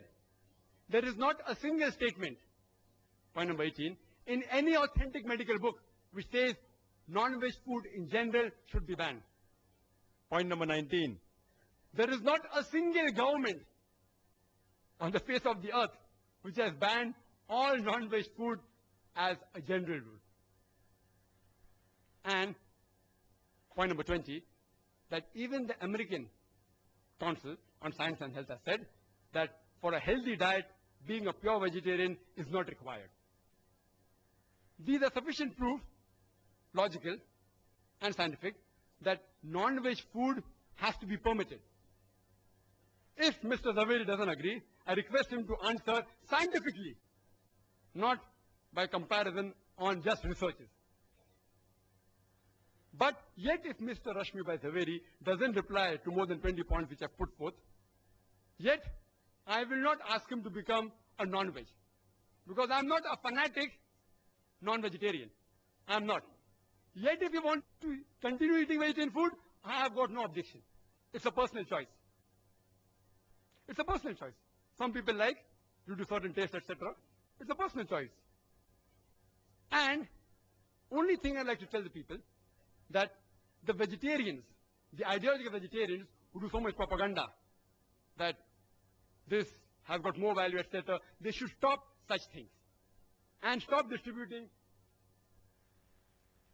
these type of books which mislead the people.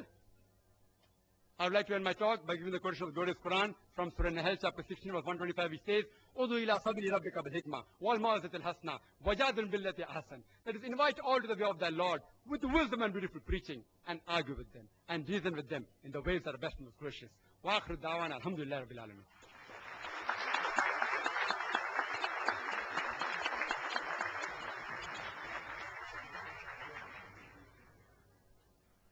I now call upon Mr. Rashmibh Zaveri to present his response to Dr. Zakir Naik. Ladies and gentlemen, Mr. Rashmibh Zaveri.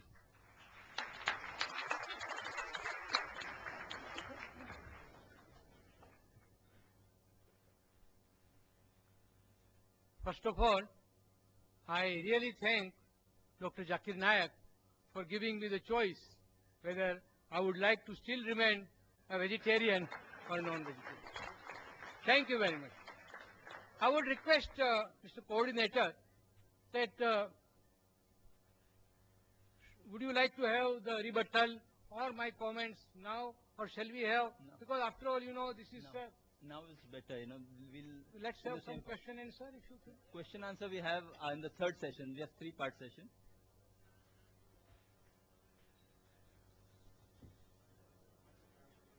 Yes, Mr. Zaveri, you can continue. Now, we are totally at the command of the coordinator, so I will As obey. decided, the same format so we keep. I will obey. I will your, not allow Dr. Zakir also to order. change the format. Now, I'll object. first thing that I will say, it's not a question of whether one is logical or illogical, and it's not a question of the choice that one makes. As I said in my talk earlier, everything is relative, and you have to understand this topic from that perspective. Now, One thing that I will very strongly object with respect to Dr. Zakir's, that not a single religion prohibits non-veg. I am expert, I can say, because I am a student, I have done MA in genealogy. I can say from my religious point of view that Lord Mahavir and our all 24 Tirthankaras very vehemently prohibited non-veg food. I have already given you some quotations. You see, mainly arguments of Dr. Dean Ornish is based on the fact that non-veg food contains excessive protein, cholesterol and saturated fat. So that is why he said that for healthy and peaceful living, you must have non-veg veg diet. Now, he said that plant has also got life. No, it is not only proved by Dr. Jagdish Chandra Bose, but even our Lord Mahavir. He stated 2500 years ago that not only plant, air, water, fire, minerals of the earth, they all have life. He has not said that you are allowed to kill this life and maintain yourself. But he was a practical Tirthankara. So he said that those who cannot renounce this world and become Jain Muni, you know, Jain Munis, they don't even kill plant vegetation or even other living beings for their food. They bake the food which is cooked in our house. Will not go into that controversy that even you kill it and then give them. That's a separate story. But the teachings of Mahavir are very clear that you shall not harm any living being, whether animate or inanimate. Now, because of certain constraint for those people who cannot renounce the world, he has said that at least you can avoid essential killing. He has said that even if you, when you have food made out of plant, it is violence, it is hinsa, but it is necessary. So what I prohibit is unnecessary killing. Friends, this is a very sharp distinction, but very important distinction we should make, that if the alternative is available, we should not go for that alternative which compels us to kill and eat our own fellow creatures. Another thing, sir. He said plants. In my talk I stated about plant food, and he said that even a lizard can grow tail. That's the only exception. The plants, you pluck fruits, they will give you more fruits. You cut their branches, more branches will grow. See, there is no end to such argument. So let us restrict our argument to this about medical science, and he rightly stated that medically also he has given certain things. I have also stated. Now it is for the enlightened audience to decide whether the scientific facts that I have given are correct or he has given. It's okay. It's a question of argument. Now he has conveniently forgotten. Please excuse me, I am telling because I am trying to rebut your things. The psychological aspect. When we consume animal food, we also inherit certain animal instincts. What have you to say? Please, in your rebuttal, you can say that. Now, doctors also, most of the doctors prescribe raw vegetable. Now, coming to cooking, most of the doctors prescribe raw vegetables for healthy diet. Only that food or cereals which will not be proper for a human being to consume raw, that only can be cooked. But as far as possible, and in our Indian Vegetarian Congress, we always, whenever we have a meeting, we have most of the food raw, uncooked, and that is more healthy. About the books, these books were not given by me to Dr. Naik, and it was given by my friend Mr. Salecha, who approached me. That's okay, it's nothing very important. Now, I will tell you one thing, that you cannot alter the truth by just loud applause. Okay. If you are impressed by my argument, you may applause me. Or if you are impressed by the other argument, you can applause that. But I firmly believe that just because some arguments are appealing to you and you applause them loudly will not alter the truth. And I have referred to about one book Dr. Deepak Chopra. He has also written many books. He is also a physician, practicing physician, like Dr. Dean Ornish. He has also conducted researches, and he has come out with a theory that your food will have a terrific effect on your impulses and urges, your physical development, psychological development, and emotional development. You know, most of the psychological and emotional distortions are because of the flesh food that one eats, and that is why it is prohibited. It is totally illogical to say that by eating animals you are helping vegetarians. We should not worry about the animal population because nature is quite capable of taking care. Why? Because we are rearing more animals for killing. That is why if we are not doing it, look at the jungle. Everywhere the natural cycle is there. Balancing will take care of itself. Nobody has to worry about it. Now, as per the history that Mr. Trivedi also referred, and also Dr. Zakir, now I will tell from Jain historical point of view that in our Jain scriptures, it is mentioned very clearly that those persons who were living in prehistoric stage, they lived under a tree and they were sufficiently provided by trees. They did not have to go for any killing. Friends, I am of course given more time, but I really personally feel that let's not have a sort of dialogue or arguments between. I would like very much the audience to participate and have more time for question and answer. Thank you.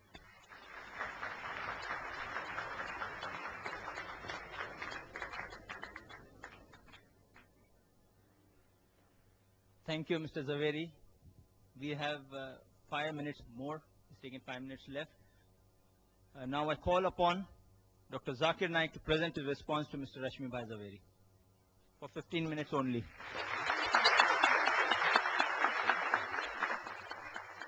Alhamdulillah. Wassalatu wassalam. Ala Rasulillah wa ala ali wa sahbihi ajmain. Amma ba'd. A'udhu billahi minash shaitanir rajim. Bismillahir rahmanir rahim. Wa qul ja'al haqq wa zaqal batil. Innal batila kana zahuqa.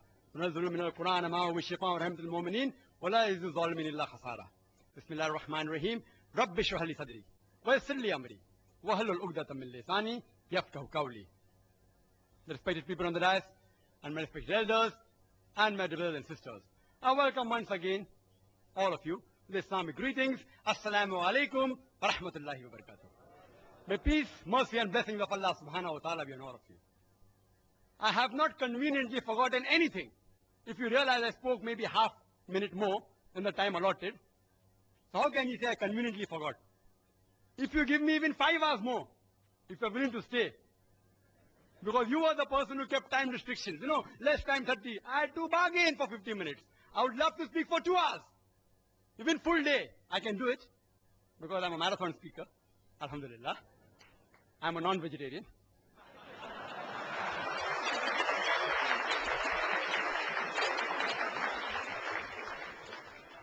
Mr. Zaveri said that I said that no religion prohibits non-veg. I never said no religion. I said no major religion. It's being recorded. No major religion. And Jainism is not a major religion. According to the books you gave me, you gave certain books, Jains are only 0.4% of India, 0.4. Less than 1%. Can you call it a major religion? In India, leave aside world. World out of the question. Negligible. I am very clear-cut in my statement. Regarding the argument on Jainism, I can reply, but the coordinator won't give me permission. I am restricted to Islam. You know, I can reply even on Jainism. I am a student of comparative. Excuse me, sir, you can't interfere when the speaker is speaking. Rather saying I did not say, you can very well see the video cassette. There is not a single major religion which bans or prohibits all non-veg food in general. You can see the video cassette. Ask your question in question time, please. Don't get irritated. The diet will help you. Don't get irritated. Brother Rashmibh already said, I did not answer whether you get animal instinct. I said in my lecture, I think you didn't hear, I said we eat peaceful animals like goat, sheep, because we want to be peaceful. And therefore when I came starting, I always said, peace be on all of you. Further, he said, I didn't state Dr. Dean Ornish. I yet challenge him. If his book is referred by any authentic medical college, authentic book, not just dietary books, That answer already gave by Dr. William T. Jarvis. Even scientists and medical professionals are not immune to the ideological thinking of the vegetarians. They aren't immune. It's not a medical book. He may have written a diet book. I am very clear in my words. I don't mix words. And Dean Ornish, whatever his name is, may be very famous. I don't know him. I'm hearing him for the first time. I don't know. I yet ask him to prove and check whether that book is referred as a textbook. Not as a medical book, a text medical book in a college. That shows authenticity. He said we should not worry about the cattle. Nature will take care. It is you all who are so much worrying. We aren't worrying. Nature made them in such a way that the moment you kill them, they will again come. God is the creator. Allah made them. If we kill lion, tiger, they will become extinct. Therefore, we cannot have their food. The cattle, we can have. God has made them that way. If we don't follow the instruction of God, there will be overpopulation. And regarding cutting of plants, what he said, people say that if we have plants, the mother is yet alive. So in that way, the offspring of the cow, of the goat, the calves, that means can we cut them? Yes. The mother is yet alive. The cow is yet alive. And when the offspring becomes the mother, you can also kill the mother. So even if I agree with this logic, the plant survives. In the animals, more lives are surviving than the plants, if I agree with this logic. Furthermore, I said that best is prevention is better than cure. I agree with Dr. Ornish when he says that vegetarian diet is helpful for certain diseases. Even I advise that. Where I said no. But the topic is not which food is healthier. But making a statement, it is banned for human beings. I challenge any authentic medical book. I'm a doctor, not books, whether given by Rashmibh Foundation or Indian Vegetarian Congress, whatever it is. These books are stating things which are unfound, ill-tested, unproved. There is the Islamic method of prevention better than cure, which will answer most of your questions. The Islamic method is there of prevention better than cure. When we slaughter the animal, we do the zabiha. We cut the throat and the windpipe and the vessels of the neck without damaging the spinal cord. Otherwise, the nerve going to the heart may get severed, there will be cardiac arrest. When the spinal cord is not damaged and the vessels of the neck are slit open along with the throat and the windpipe, the heart is pumping, most of the blood flows out of the body. Blood is a very good media of germ and bacteria. If you slaughter the animal in this way, most of the disease transmitted by blood, many which you named, can be eliminated, can be prevented. The meat remains fresh for a longer time if it's slaughtered with the Islamic method. And people say, oh, it's so merciless. You all are so mercilessly killing, it dies of pain. When we slaughter in the Islamic method, when we cut the blood vessels of the neck, the blood supply going to the nerve, which is responsible for pain, is severed. So the animal does not feel pain. The animal kicks and writhers. You know why? Due to the gush of flow. The animal doesn't feel pain. It is contracting and relaxing because there's lack of blood in that part of the body. The animal does not die of pain. It dies a painless death. Painless. Painless. We eliminate most of the disease transmitted by blood. Secondly, there are many countries in the world and many people who raise animals. They give them hormones. And one was mentioned by Mr. Zavir, read his name. It's called as DES. Diacylglycerol.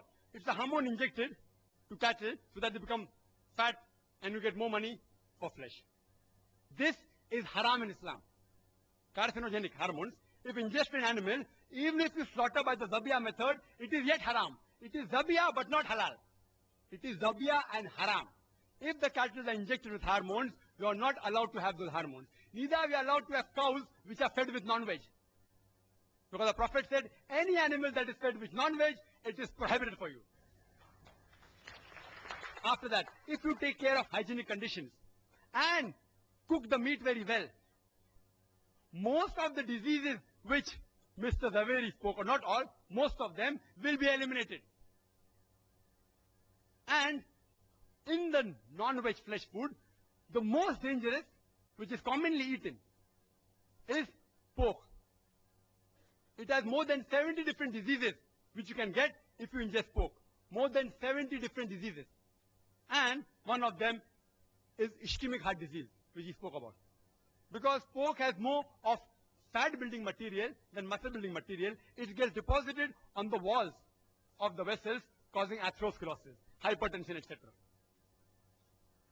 That's the reason in the Quran, no less than 4 different places, in Surah Baqarah chapter number 2 verse number 173, in Surah Ma'idah chapter number 5 verse number 3, in Surah Anam chapter number 6 verse number 145, and Surah Nahl chapter number 16 verse number 115, it says, حُرِّمَتْ عَلَيْكُمُ الْمَيْتُةُ وَالدَّمُ وَلَحْمُ الْخِنْزِيرِ وَمَا أُهِلَّ لِغَيْرِ اللَّهِ بِهِ. Forbidden for you for food are dead meat, blood, the flesh of swine, and any food on which any name besides God's name has been invoked. It's haram. So we abstain from it and we prevent several diseases of non-veg. Quran says in Surah Taha, chapter number 20, verse number 81, eat of the food we have provided for you in sustenance, but commit no excesses therein. Most of the diseases, what Mr. Rashmibh spoke about, is due to excessive eating. Even if you eat excessive veg food, you will have many diseases. I will not say, don't have veg food. I'm a doctor. I'm not an ideological, neither a fanatic non-vegetarian. So if you prevent eating in excess, most of the disease will be prevented. If you follow the Islamic guidelines, slaughter in the Islamic method, remove the blood, don't give hormones, cook the food very well, hygienic conditions, avoid pork, don't eat in excess, most of the disease can be prevented. It answers most of his arguments. Few are yet remaining. If time permits or in question answer time, if you ask, I will reply. Do you know that talking about healthy food, talking about all research and experiments, I'll talk something which is a fact. According to Dr. William, again very famous person, Dr. William, he says that vegetarian food extends the life of a human being for more than 6 years. If you have veg food, as compared to non-veg food, you live 6 years longer. Again, hypothesis. If you analyze, data was collected about all the people who lived above 100 years from 1932 to 1952. And on this data, a person by the name of O. Sejaris, he wrote a book, Living to be 100, 1,200 people who did and why they did it. Everything is mentioned. In it, even diet is mentioned. Do you know out of 1,200 people, how many were vegetarian? How many? Guess. 1,000. Four.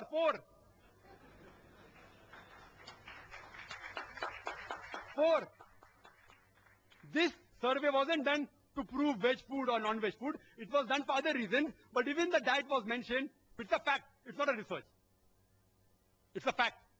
Out of 1,200 people who lived in the span of 20 years, over 100 years, only 4 were vegetarian. You know alcohol? Alcohol alone. It is a veg diet or not? Alcohol is veg or non-veg? Veg. From juices of fruits. And the disease that are caused by alcohol alone is more than all the non-veg disease put together. One vegetable diet. So just for alcohol, I cannot say that all vegetable foods should be banned. Today, scientists, and he'll agree, it's mentioned in these books also, the cause of maximum death in the world today is alcohol, number 1. So I don't ban all veg food. What do I say? As Quran says, Surah Ma'idah chapter number 5 verse number 90. Ya ayyuhalladhina amanu innamal khamru wal maisuru wal anzabu wal azlamu rijsun min amali shaitan fajtanibu la'allakum tuflihun. That, oh, you believe?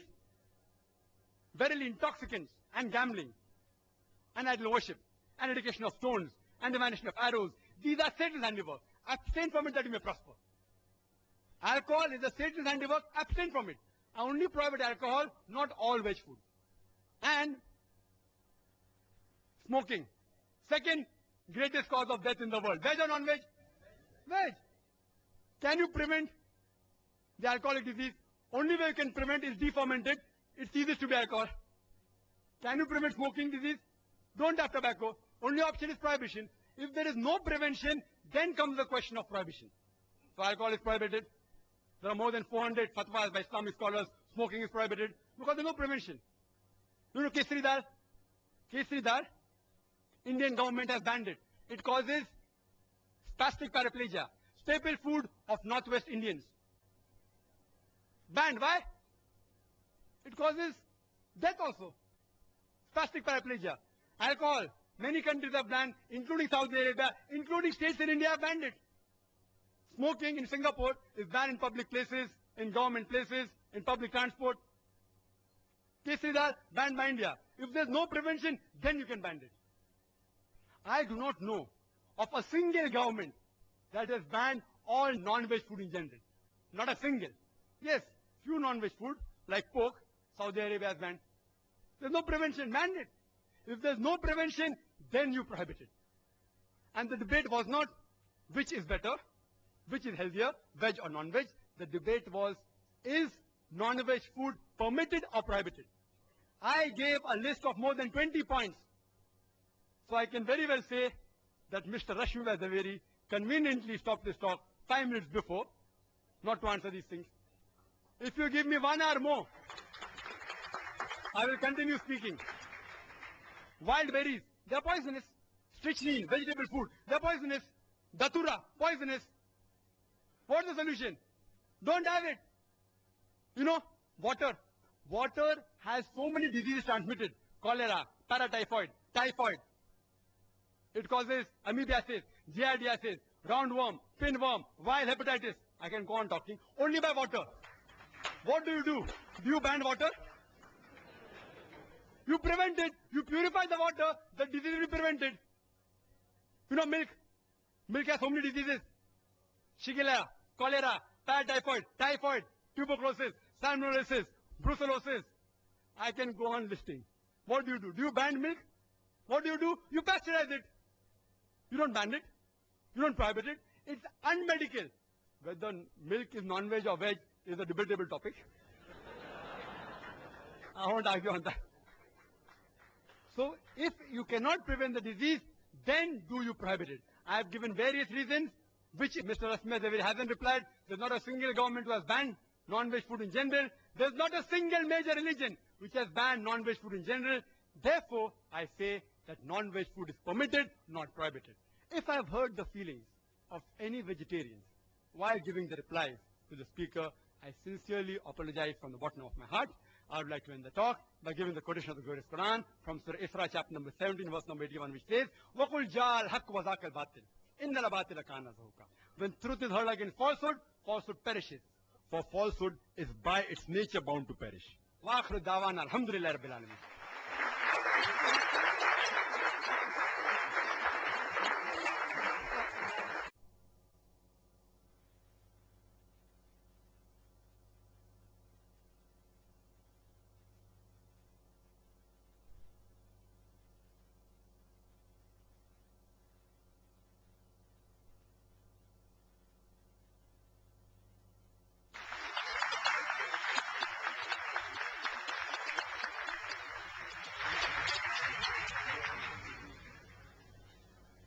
I now call upon Mr. Rashmibh Zaveri to present his response to Dr. Zakir Naik. Ladies and gentlemen, Mr. Rashmibh Zaveri.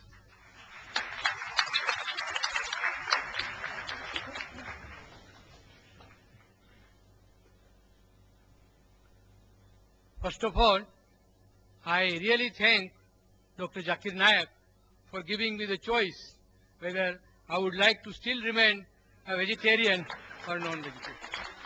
Thank you very much. I would request Mr. Coordinator that would you like to have the rebuttal or my comments now, or shall we have? No. Because after all, you know, this is... Now it's better, let's do have the some same. question answer if you think. Question answer we have in the third session. We have 3-part session.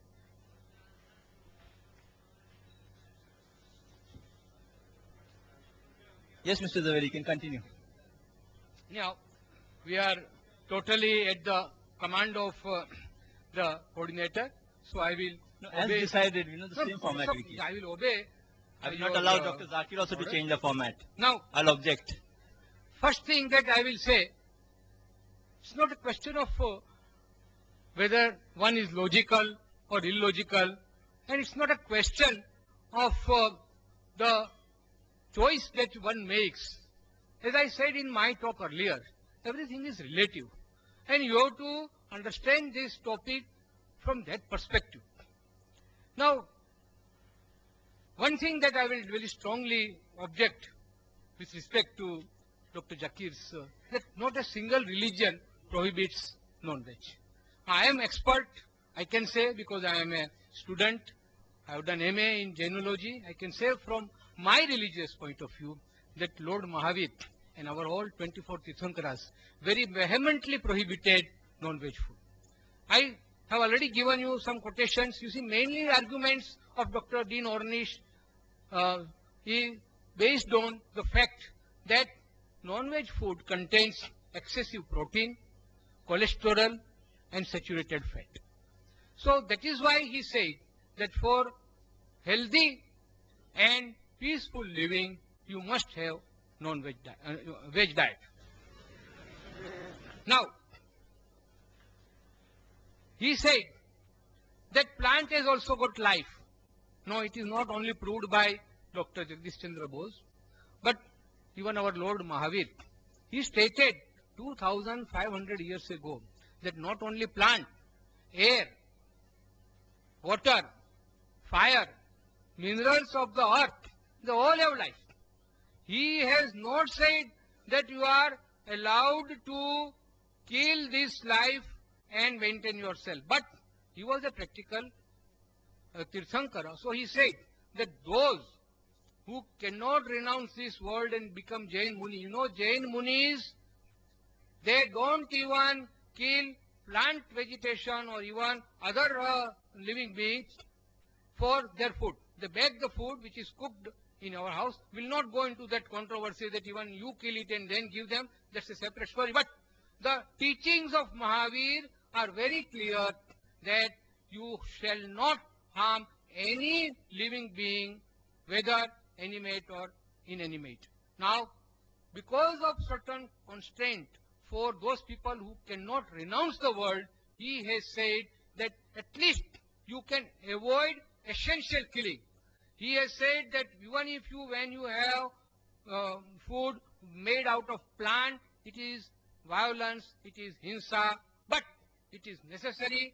So what I prohibit is unnecessary killing. Friends, this is a very sharp distinction, but very important distinction we should make, that if the alternative is available, we should not go for that alternative which compels us to kill and eat our own fellow creatures. Another thing, sir. He said plants. In my talk I stated about plant food, and he said that even a lizard can grow tail. That's the only exception. The plants, you pluck fruits, they will give you more fruits. You cut their branches, more branches will grow. See, there is no end to such argument. So let us restrict our argument to this about medical science, and he rightly stated that medically also he has given certain things. I have also stated. Now it is for the enlightened audience to decide whether the scientific facts that I have given are correct or he has given. It's okay. It's a question of argument. Now he has conveniently forgotten. Please excuse me, I am telling because I am trying to rebut your things. The psychological aspect. When we consume animal food, we also inherit certain animal instincts. What have you to say? Please, in your rebuttal, you can say that. Now, doctors also, most of the doctors prescribe raw vegetable. Now, coming to cooking, most of the doctors prescribe raw vegetables for healthy diet. Only that food or cereals which will not be proper for a human being to consume raw, that only can be cooked. But as far as possible, and in our Indian Vegetarian Congress, we always, whenever we have a meeting, we have most of the food raw, uncooked, and that is more healthy according to us. About the books, these books were not given by me to Dr. Naik, and it was given by my friend Mr. Salecha, who approached me. That's okay, it's nothing very important. Now, I will tell you one thing, that you cannot alter the truth by just loud applause. Okay, if you are impressed by my argument, you may applause me. Or if you are impressed by the other argument, you can applause that. But I firmly believe that just because some arguments are appealing to you and you applause them loudly will not alter the truth. And I have referred to about one book, Dr. Deepak Chopra. He has also written many books. He is also a physician, practicing physician, like Dr. Dean Ornish. He has also conducted researches, and he has come out with theory that your food will have a terrific effect on your impulses and urges, your physical development, psychological development, and emotional development. You know, most of the psychological and emotional distortions are because of the flesh food that one eats, and that is why it is prohibited. It is totally illogical to say that by eating animals you are helping vegetarians. We should not worry about the animal population because nature is quite capable of taking care. Why? Because we are rearing more animals for killing. That is why if we are not doing it, look at the jungle. Everywhere the natural cycle is there. Balancing will take care of itself. Nobody has to worry about it. Now, as per the history that Mr. Trivedi also referred and also Dr. Zakir, now I will tell from Jain historical point of view that in our Jain scriptures it is mentioned very clearly that those persons who were living in prehistoric stage, they lived under a tree and they were sufficiently provided by trees. They did not have to go for any killing. Friends, I am of course given more time, but I really personally feel that let's not have a sort of dialogue or arguments between. I would like very much the audience to participate and have more time for question and answer. Thank you.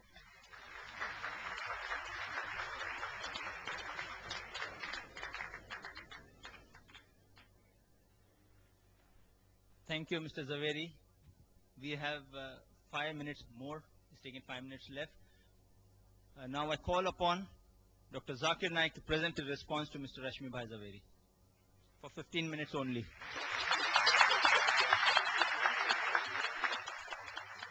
Alhamdulillah.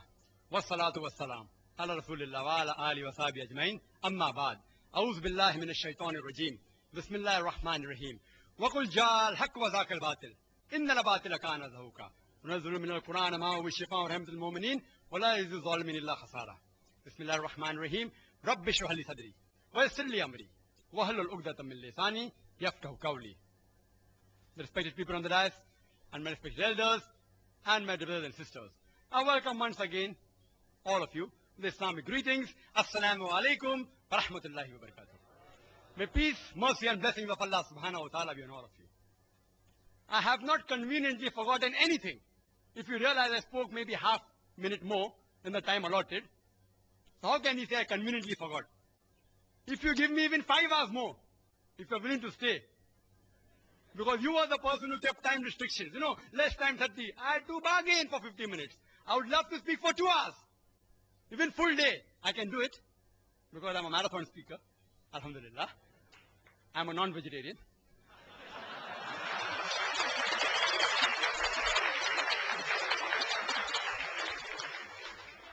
Mr. Zaveri said that I said that no religion prohibits non-veg. I never said no religion. I said no major religion. It's being recorded. No major religion. And Jainism is not a major religion. According to the books you gave me, you gave certain books, Jains are only 0.4% of India, 0.4. Less than 1%. Can you call it a major religion? In India, leave aside world. World out of the question. Negligible. I am very clear cut in my statement. Regarding the argument on Jainism, I can reply, but the coordinator won't give me permission. I am restricted to Islam. You know, I can reply even on Jainism. I am a student of comparative. Excuse me, sir, you can't interfere when the speaker is speaking. Rather saying I did not say, you can very well see the video cassette. There is not a single major religion which bans or prohibits all non-veg food in general. You can see the video cassette. Ask your question in question time, please. Don't get irritated. The diet will help you. Don't get irritated. Brother Rashmibh Zaveri said, I did not answer whether you get animal instinct. I said in my lecture, I think you didn't hear. I said we eat peaceful animals like goat, sheep because we want to be peaceful. And therefore when I came starting, I always said, peace be on all of you. Further, he said, I didn't state Dr. Dean Ornish.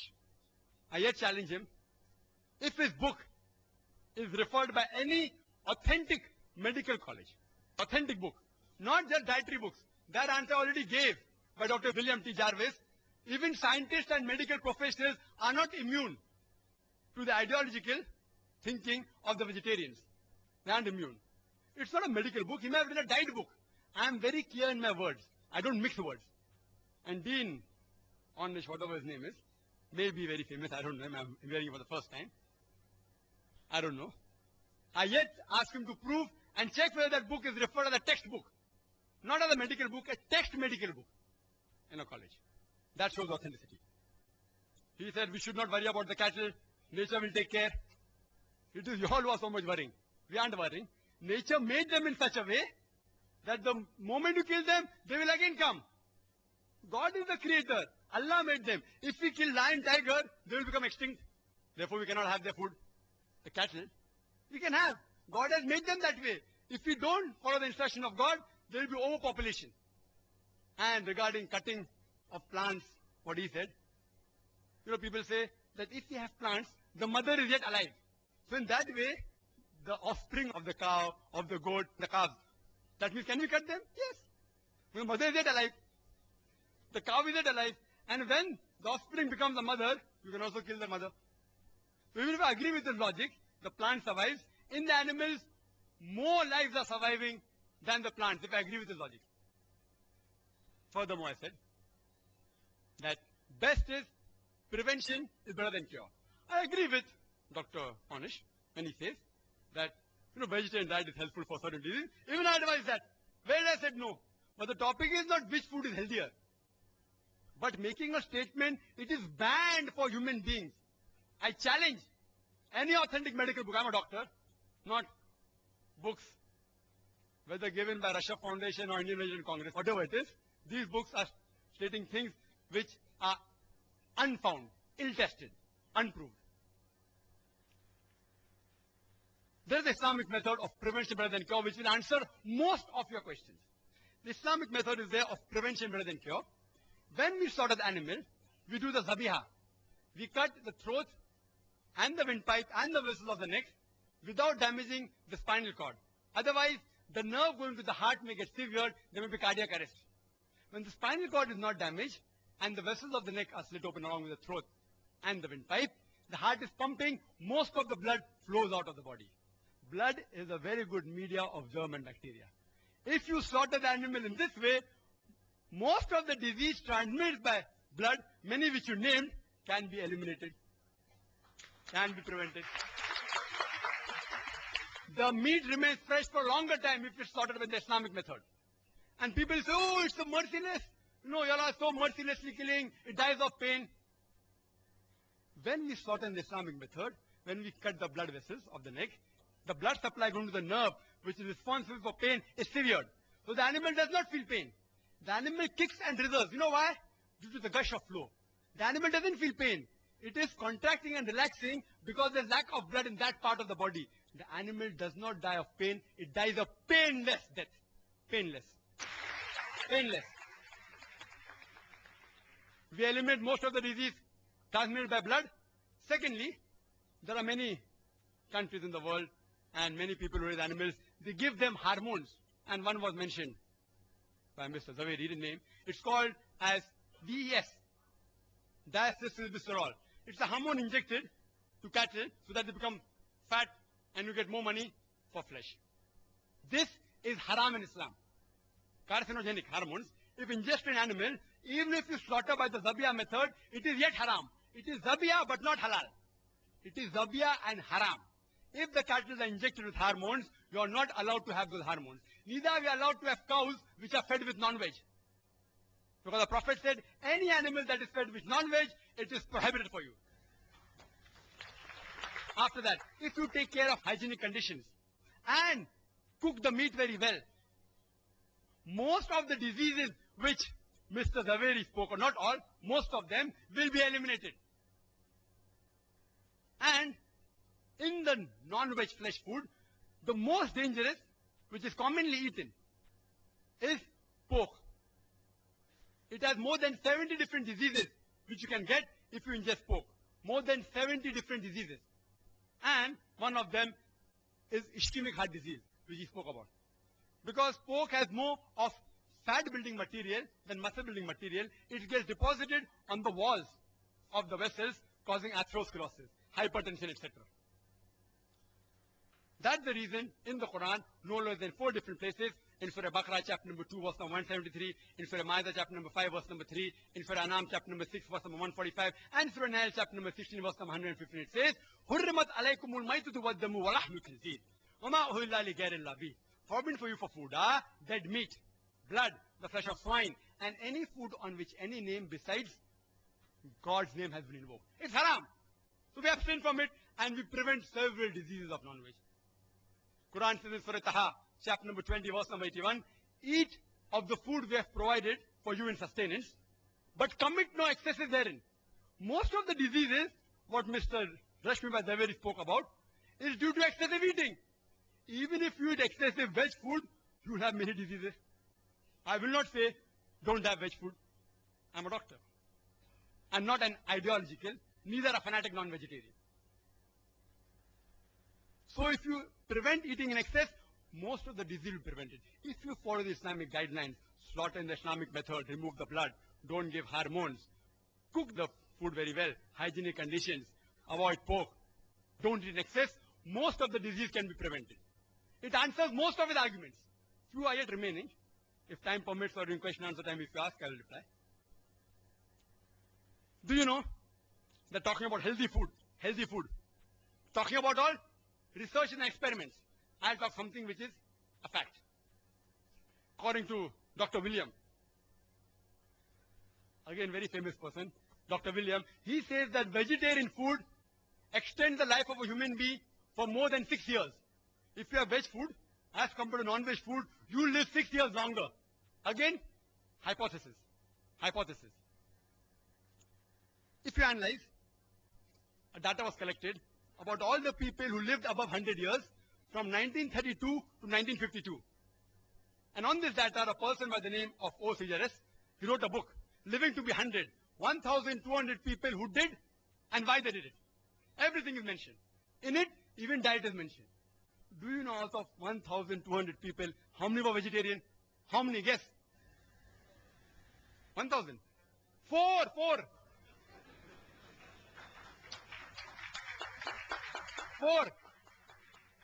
This survey wasn't done to prove veg food or non-veg food. It was done for other reasons. But even the diet was mentioned. It's a fact. It's not a research. It's a fact. Out of 1,200 people who lived in the span of 20 years, over 100 years, only 4 were vegetarian. You know alcohol? Alcohol alone, it is a veg diet or not? Alcohol is veg or non-veg? Veg. From juices or fruits. And the disease that are caused by alcohol alone is more than all the non-veg disease put together. One vegetable diet.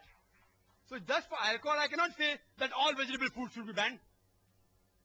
Today, scientists, and he'll agree, it's mentioned in these books also, the cause of maximum death in the world today is alcohol, number 1. So I don't ban all veg food. What do I say?